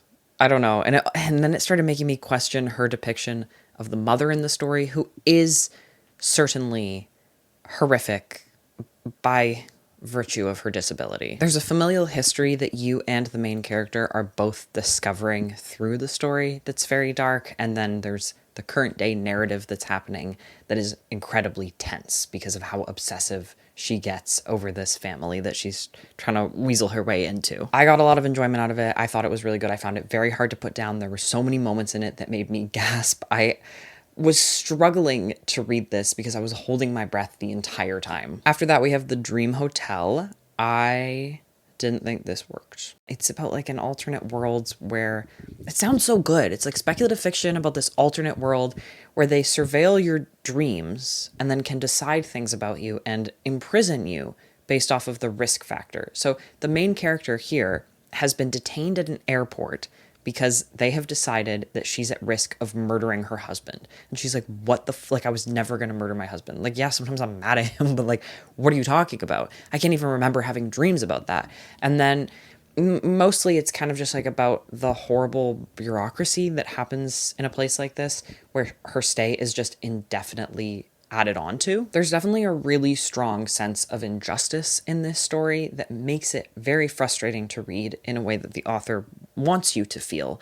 What I didn't like about this was that it wasn't as thoughtful as I thought it needed to be. It's again like speculative fiction that doesn't go far enough to talk about the things that it's commenting on. Sometimes it would switch perspectives and feel like it was written by a completely different author or at a completely different time. Like there's this part in the middle where it just tanks in quality for 2 chapters, and then that stuff never ends up coming back. A lot of things happen that don't end up meaning anything but feel really important at the time they're happening. There are so many loose ends, and it's also not an ambiguous ending. It felt poorly planned out, both thematically and narratively, and I just wanted a little bit more from it. And it was slow. All right, Annihilation by Jeff Vandermeer. You'll all hate me if I say this, because it was really good, but I think it's just there. I think it got the job done. It got the job done really effectively. It did a really good job of it. It's not my favorite book I've ever read. I'm so sorry. Don't kill me. I know this is such a beloved book, and I can't really think of any reason why it's not higher up. I just don't think it fits higher up. Annihilation is pure science fiction. Maybe that's why I'm putting it where it is. It's about this group of women who are sent on this expedition into Area X to figure out what it is. A lot of stuff happens. I think this is another book where I was expecting a reveal, and then a reveal never really came. I thought there would be a big twist, and it's more things like, it's more you slowly coming to understand things at the same time the character is, rather than like Here's the explanation. There was really great character work happening in this book. I found it to be very interesting being inside the head of this narrator. I thought the way that she spoke was fascinating, and I loved the way it changed over the course of the story. Something I will say is that it's way better than the movie, and watching the movie made me appreciate how good the book was more. I think it's just not really my genre, or maybe I read it at the wrong moment, though I can see how good it is, and I appreciate and recognize that. Honestly, thinking about it, if I read it again, I do think that this would move up a category. Now that I'm really sitting here and thinking about my experience with Annihilation, I just read it at the wrong time. And that might have been because I was at the same time reading Jellyfish Have No Ears, which is the next book. Forgettable at best, and maybe no, I'm putting it one down. This was another book club book. You notice that they're all really low. This one though I didn't pick. We had to pick a new one because the book I originally picked was pulled from publication before anyone could get their hands on it. Jellyfish Have No Ears is translated from French, so that gives you some information about what it's like, and it is about a woman who's going deaf, and she is making the choice whether or not to get cochlear implants, except it's not about that. And it's supposed to be about her having these kind of like visual hallucinations that are taking place as she loses her hearing, but then it's not even really about that either. It's kind of about nothing. It's kind of just like another all vibes, no plot book that I didn't care for, that I thought was pretentious, and that I thought had very little substance to it, while exploring something inherently interesting to me. That's why it's so low. I was really disappointed in it. Paradise Logic by Sophie Kemp. I can't put it at the top. Oh my god, I can't do anything. How do I get this to the top? Okay, give me a second. This tier list is too big. I can't put it at the top. This book is not for everyone. It damn well was for me, though. I loved Paradise Logic. This is about a really, exceptionally weird woman. One of the weirdest women I have ever read about, and she is on a quest to become the perfect girlfriend. It is so many different things at once. I can't really sum it up in just a few sentences. What it is really, really strange, but it's also very real at the same time. At no point in this book do you ever know what's going to happen next. You just know that you're going to be following this narrator, Reality Con, as she goes through her life. And so much happens, but it never feels like it's too fast. I thought it was great. I will read everything that Sophie Kemp ever writes. This was weird to a degree I didn't even know was possible in publishing. But it isn't just weird for the sake of being weird. It has a lot of things to say, particularly about the experience of being a woman and being a weird, really weird, but beautiful woman in the world, especially being straight and being in straight relationships, how men treat her, how the world treats her. Reality was both totally alien to me and very relatable at the same time, and I couldn't get enough of her narration. And there was a moment in there where I thought it was switching to a new perspective, and I was genuinely devastated to be leaving her behind. I also can't help but love a book that is both weird and genius. It's weird, funny, and then hiding behind that, it is so thoughtful and deliberate and intelligent. Amazing, incredible. If you look at that cover and you think, I have to read that book, you will love it. The cover is telling you everything you need to know. Next is The First Bad Man by Miranda July. I'm a certified Miranda July lover. I loved this book. This, also, my opinion, was really fucking good. This is, I can't even define it. It's another book that is so weird, a little bit less weird than Paradise Logic. I don't think anything could ever reach those levels. The First Bad Man is about this narrator who very obviously, but I don't think explicitly, has obsessive compulsive disorder, and she ends up in this weird situation where she is housing her boss's daughter. And this woman is so overbearing in the narrator's space, and she is rude beyond belief. It's almost hard to read about, but then it feels like juicy gossip in the beginning, and you want to know so bad what new, absolutely disrespectful thing this character is going to do next. And the two of them end up physically fighting each other in this ritual that they do. And everything kind of just spirals from there and gets weirder and weirder, but never necessarily unbelievable. I want to recommend this, so I don't really want to tell you more about where this story ends up going, but you would not expect where it ends. Miranda July is generally a very insightful person and a very talented writer, and you can see it in this novel, which I think is her debut. The Sluts by Dennis Cooper. I'm not 100% sure where this should go. It's low in this category. This was just okay. It's kind of like a little bit of gay torture porn in a way, except it is saying things. So I think that negates it from that category. This is told through online forum posts on a website where people can review gay male escorts. Particularly, they're reviewing one specific escort, and he's very elusive. Everybody describes him in similar, but then not quite exactly the same ways. And there are so many characters and players, and you're only ever getting their perspectives because it is this forum format. Almost no one is reliable. Almost no one knows what they're talking about. You have a hard time keeping track of what is really going on and who is who and who's lying about who they are and who's got it wrong on purpose and who's got it wrong by accident. It's a whole jumble of information that you have to pay a lot of attention to get straight in the end.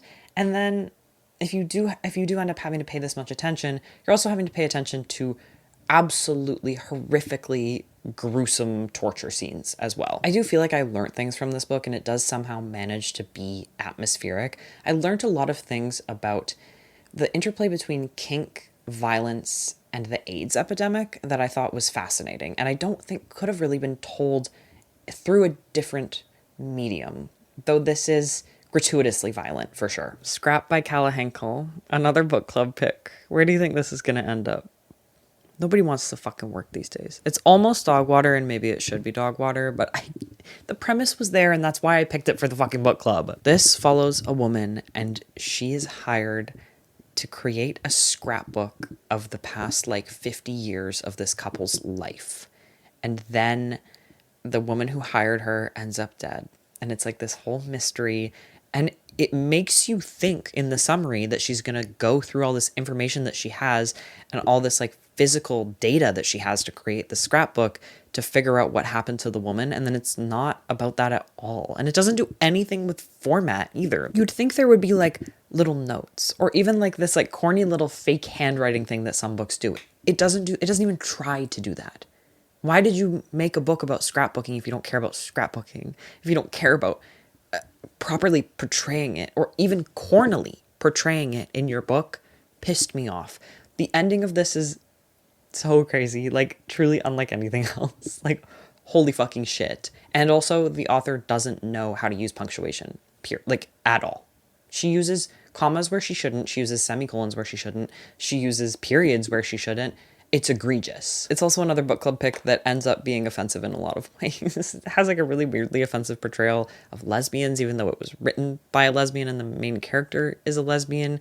It's again quite sexist. The main character thinks pretty highly of herself, and she has a really complex relationship with women's beauty that is not challenged or really explored. It's just kind of latently there. This book is also trying to be a knockoff of Gone Girl without understanding Gone Girl as a book, and it really relies heavily on Gone Girl and then explains Gone Girl to you in detail, over a couple of pages as the character at the end reads it. And it's truly nothing of the sort. It doesn't hold a candle to Gone Girl, which is such a weird choice to be that cocky of a writer while not understanding how punctuation works, that you are directly comparing your book to a book that is kind of the pinnacle of the mystery thriller genre, the mystery thriller out there. It was really silly and stupid, and it didn't end up being at all about what it was meant to be about. And the main character is certainly supposed to be very unlikable, but she ends up just grating, not unlikable in a fun way. If you want to be absolutely shocked by where an author decides to end their book, maybe try it out. Maybe you could get something out of it, because it is unlike anything else. Next up is Geek Love. This, I think, is going straight to the top. I think I have to put this right at the top. This was another one of my favorite books of the whole year. Of course, it's going at the top. Geek Love follows a family who owns a circus, and they genetically modified their children to be circus freaks. It follows one of the children in both her later years and during her childhood. I think Geek Love has some of the most well-developed characters I've ever read about in my life. It has a lot to say about disability and about family and about very particular and strange abusive dynamics. The writing is very rich, so it feels like it takes quite a while to get through, but you also don't want it to end while you're reading it because it is so fantastically good. I couldn't tear my eyes away from this book. I absolutely adored it. All right, next we have Open Wide by Jessica Gross. In my opinion, this is a fantastic book, and I enjoyed every moment of it. I thought it was a great allegory for abuse, like emotional abuse. It follows, I can't spoil it, because I think that the main thing that happens in it, I don't think is in the summary. It follows a woman who's really obsessed with her boyfriend. And also she has a past with her mother that she's just now really coming to understand the gravity of and the impact that it has had on her. And she still has a relationship with her mom, and it is changing in her adult years. And through this new lens that she's developing because of what's happening in her relationship with her boyfriend. It's one of those books that's both dark and surreal while still somehow remaining grounded in reality. It has really interesting characters, really interesting dynamics. You are suffocatingly in the main character's head, and it's hard to get out of it. You'll put this book down in the middle of it, and you won't really be able to pull yourself away from her thought patterns, and they are hard to be in. That kind of engagement with a book, that kind of evocativeness that doesn't really let you go even when you're not actively reading it, I think is hard to come by, and I found it to be a really strong aspect of this story. And also, the darkness in this story is something that I really like in books and made it very compelling to me. All right, last row. Now we have Hex by Rebecca Dinnerstein Knight, Dogwater. I hated this book. Nothing fucking happens in it. It's so incredibly boring. It's so short, and it feels like it takes 100 years to read. I thought that it was pretentious. I thought that it was ridiculous. Again, nothing happens. I think when I talked about this book in a video, it took me 2 minutes to summarize it, and then I complained about it for 10 minutes. It's meant to be about a woman who's in grad school working on antidotes to poisonous plants, and then she's booted out of grad school, but she's obsessed with her advisor, except you never feel any amount of yearning, you never feel any of the obsession. It's also not meaningful, really, that this is a queer relationship, though the book wants to sell itself as queer. Both no plot and no insights into anything. It has nothing to say. It just meanders. I couldn't tell you one thing that this book was trying to comment on. I hated it. I hated every second of it. It disappointed me so much. After that, we have Your Driver is Waiting by Priya Guns. This got the job done, kind of lower in this category, though. It's certainly not like the best book I ever read. It's a pretty solid 4 stars, I think, though, which is really high for some people, but I'm always aiming for that 5. I might have rated it lower than 4 stars now that I'm saying that. Let me look. Okay, maybe it's a really solid 3.75. This is yet another book about a woman in an obsessive relationship. She works as like an Uber driver, and the woman that she is falling for is far wealthier than her, so there is some class commentary in here, though it doesn't really get into like bigger picture commentary. It's more about the interpersonal dynamics of that class difference in their relationship. While I don't think this was necessarily like the most fantastically written book I've ever read, I thought it took you on a kind of fun, interesting, dark journey through this character's mindset. In the beginning, she has a lot of friends who are in anarchist circles, and she's kind of been adopted into them without really being that committed to the beliefs, and it shows how easily she's able to give up her own morals for a chance with this rich white woman. And then it shows this rich white woman trying to fit into these anarchist circles and just doing it completely wrong. In a way, if you're on the internet, or I think into any kind of activism, is very recognizable and very hard to watch. There's a conversation in here that was like so cringe to read, I can't even really describe it. The author definitely knows exactly how the kind of activist that this rich white woman is, how her mind works, and the logical paths that she goes through to believe things, and that makes it way too real. This book was good as a quicker paced, kind of fun, kind of lighter read while still saying some things but never getting all that in-depth into them. All right, we're almost there. Next up, we have What Hunger by Catherine Dang. This is a new release, another book club pick. So you know right away, it's going right near the bottom by the last book club pick. Another book that fucking sucked. I can't stop picking them. What Hunger is meant to be like a female rage, cannibalism, coming of age horror story about a girl who experiences a family tragedy and then also a personal tragedy, and she starts craving raw meat and then human flesh.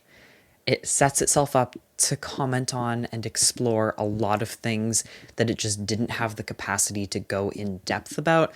There are so many characters, there are so many plot threads, there are so many avenues for social commentary, and none of it is really followed through on. The writing style is also very dull and boring and repetitive. You're never led into the main character's head, even though it's told in first person, and you really need more of her if you're going to care about her at all or buy into this story. Had a lot of potential, but it was one of the most nothing burger books that I've ever read. Then we have Rosemary's Baby. This is going to the top. Why didn't I pick this for the book club? What the fuck? Rosemary's Baby's so good. I mean, all the praise I had for the Stepford Wives, it extends to this and then some. I honestly think it's one of the greatest pieces of feminist horror fiction, and it is from like 1967, I think. Instead of preaching to you, it makes you care about a character who is experiencing the specific kind of sexism that is leveraged towards pregnant women, and it makes you feel enraged at that injustice. It also handles like marital rape with an amount of empathy that I haven't ever seen before. It's so short, it's so punchy, it does everything so effectively, so efficiently. You just fly through it. Like, the tone is set immediately. And both tones, both the dark tone and the lighter upbeat, oh my god, it's the beginning of a horror novel and we've just moved into a new house and everything is beautiful tone. Both of them set within 2 pages. It's just exactly what it needs to be. I have no notes. I thought it was so good. And truly, as long as you are someone that can stomach a little bit of horror, this book is a must read. Okay, then we have Delicate Condition, which is a feminist retelling of Rosemary's Baby. As you might expect from my tone, Zogwara. I hate this book with a burning passion. This takes everything good about Rosemary's Baby. It makes an assumption that Rosemary's Baby is not already a feminist piece of literature. Then it turns all of the feminism of Rosemary's Baby into like a very specific brand of feminism for rich white women alone. It's offensive in so many ways that it isn't aware of, and it completely misunderstands its source material, does something slightly different with it in a way that makes absolutely no sense, and that you are supposed to believe in, care about, and be excited about, not something that you're supposed to be like, wow, what a bleak and horrible ending. It's meant to be, isn't this so great? There's also some underlying racism that is very strange in this story. If you pay attention at all, I'm sure you will notice it. Like, the main character loses the Oscar to a woman with a incredibly obviously racialized name that actually, as it turns out, is a real actress, even though basically everyone else in the story is made up. The woman that she loses, the narrator loses the Oscar to, she's a black woman. She's a black woman with like a name that you would recognize as being a black woman's name in the story. That seems really weird. You're meant to feel bad for her. The way it's framed is like, yeah, I would lose out to a black woman because DEI. So strange. So fucking strange. I don't know how this got through any of the checks and balances that it should have gone through, but I do understand exactly why Ryan Murphy decided to adapt it for a season of American Horror Story. That feels right. If you read the book, that feels really right. This one is both ideologically offensive and offensive as something that came out of Rosemary's Baby, because that book is good and this book is bad. It's as simple as that. Nestlings by Nat Cassidy, bottom of the forgettable category. Not that I necessarily forget it, because I read it quite recently, like in October. I just don't care about this book at all, and I don't care to even come up with a summary for you. It's another kind of retelling of Rosemary's Baby, but not to the same degree as Delicate Condition. It's about a woman, she's been paralyzed during pregnancy, and they move into the big scary house. That's mostly what it pulls from Rosemary's Baby, is the big scary house. And by house, I do mean apartment. It's very much, very specifically an apartment building in both books, and that's really important. This is more like a classic genre fiction horror book, and I just don't think it had all that much to it, and it felt very predictable to me. And the way Nat Cassidy utilizes like sarcasm in his writing does not land as humorous. Okay, Tinfoil Butterfly, another book club pick. This one going a little bit higher to forgettable. Sorry to Tinfoil Butterfly. This is about a woman and she's going on a cross-country road trip after some personal tragedies have happened that are slowly uncovered over the course of the book. And she stumbles across this abandoned town and she finds this little boy with a tinfoil mask covering his face, and he pulls her into his world and like indicts her into the things that he's doing and the crimes that he may be committing, and she feels a responsibility towards him. There's an exploration of like motherhood and womanhood and how that feels in a body that has been changed without your consent. It sells itself as a book that explores evil, but I don't think it really does that at all. It has a very voicey protagonist who reads as incredibly 18, and I think the closer you are to 18 when reading this book, the more you will hate that voice, and the further away you get, the more you understand it to be very accurate to a doom and gloom 18-year-old who thinks that they're evil just because that's who they are. They're just inherently evil and they can't be changed. The voiciness is very deliberate. This book is also quite atmospheric. It has some things to say, but not really a ton of substance. And some of the issues that it depicts, it does so with very little knowledge of or research into, which always just feels a little bit annoying. Like you couldn't have just put that effort in, you know? All right, Immaculate Conception. I wouldn't have thought at the time of reading this that it was going to end up where I'm about to put it, but it was a little bit forgettable. And that's crazy because I read that in November and I'm recording this right now on like December 29th. This is about a really intense friendship between two women who are both artists in a universe that is very similar to but has advanced beyond our current world. What makes this book feel forgettable to me is that there was so much going on in it. When I'm trying to bring up in my mind what happened, there are too many points and I can't remember where they end up, especially with the technological advancements like the speculative aspect. Like there are so many, and I really wish that it would have picked one or two of them and then got really in depth with those rather than a very shallow sprinkling of possible technological advancements that could exist in this universe. This has been a complaint through many books that I've read this year. I really believe that speculative fiction has to say something. It cannot just be speculating. What if the world was like this? Oh, wouldn't that be interesting? End of story. What's the point? What are we doing, right? To be clear, I did think that this book was good and worth reading, and better, in my opinion, than her first novel, Natural Beauty, which I found way too flowery and purple, though I did love the premise of. I just don't really imagine this as a book that will stick with me, considering it hasn't really over the last month and a half. I'm sure I'll just lose more and more of it over time until it becomes a whisper on the wind. But that isn't to say that it isn't worth reading, and I do think the main character's relationship is very interesting throughout the whole story. All right, now we have Stargazer by Laurie Petru. I think this is also forgettable, but I would definitely put it under Immaculate Conception. Another book about a really intense friendship between two women. They are also artists going to this really small school. What stands out about this book is the atmosphere. This is more atmospheric than any book I've ever read. I mean, it takes place in this made-up little university that sits in a forest on a lake, and the main characters live in a cabin, and they canoe across the lake every morning to get to class. Very Canadian, very imagined version of Canada for sure. Rather than this one being about the main character's obsession with her best friend, it's more about the main character's obsession with her best friend's mom and how she's become best friends with this girl to get close to her mom. Like you might expect from a character who wants to be so close to a peer's mom, this is her pursuing a better family dynamic than her own, but it's also her seeking out a mentor that's an artist like she wants to be. And that adds a pretension and an uppityness to this character that I do think was depicted well. My main problem with this book was that it felt very, very slow and quite repetitive in the middle. If you really love a book that has a strong sense of atmosphere, I would recommend this for you, but for most people, I would say there are better books to spend your time on. All right, next is Just Watch Me by Lior Torenberg. This, in it's my opinion, was fantastic. I really, really liked it, though I can see faults with it and I can see the flaws that are there, and I can understand that this author has room to grow. I believe this is her debut, so it was really good,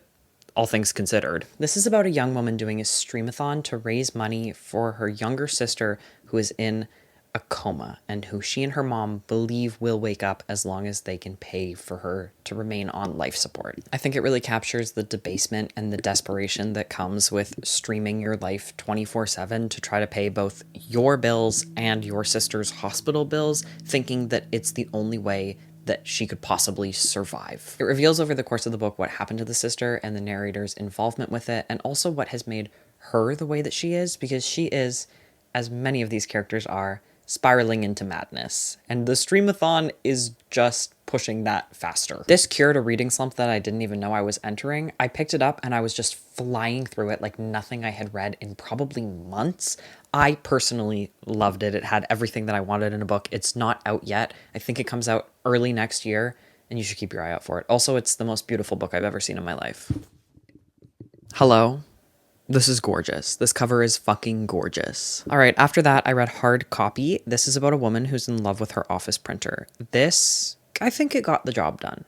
It's teetering on being one category up, but I didn't think that it was all that fantastic or even close to my favorite book about a woman who's in love with an inanimate object. I think this one is just a little bit too European for me. It's a little bit too detached, far more detached than I want from a book about a woman who's in love with an inanimate object. Also, it's not really about her being in love with the printer. The concept behind it is strong enough that it's not totally forgettable, but I also do doubt that I will ever think about this book again, so it might deserve to be one category down. The writing is good enough, though, that I would tentatively recommend it. All right, next is Bad Nature by Ariel Courage. I think this is going up to It's My Opinion. I really liked this. I think I could recommend this to a wide range of people, but I also think that the way I read it, which was to specifically make a very long, in-depth video about it, was the way that you have to read it to really appreciate it, and I understand that can't really go in the top category. Because not everybody has the bandwidth to do that all the time. Not everybody does this for a living. In short, this is about a woman who is diagnosed with terminal cancer, and she goes on a cross-country road trip to kill her father.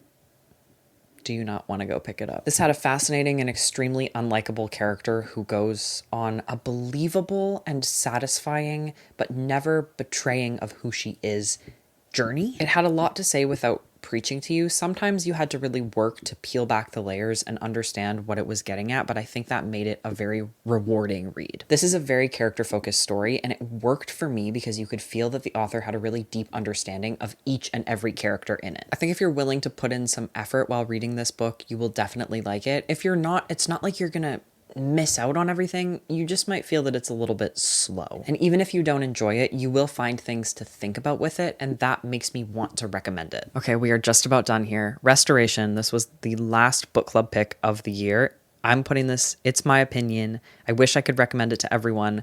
I simply cannot because it's so much and so confusing. You really have to be comfortable with being confused, which I am, and which made me feel so rewarded when I got to the end, and it kind of all came together, but then not quite. It still forces you to think so much about everything. This is about a woman who is restoring a house that her boyfriend has inherited, and it's about kind of like the intergenerational passing down of violence against women without being bioessentialist, like The Simple Art of Killing a Woman. There are two stories happening at once here. There's kind of the main narrative, which is the woman who's restoring the house, and then there's this story in the past that follows the woman who lived in this house before her. It's her boyfriend's great aunt. But then there are also sometimes some other perspectives thrown in, and you never quite know exactly who it is you're following because their narratives start to mirror each other in a really disturbing way. And then the boundary between past and present begins to blur and reality begins to blur.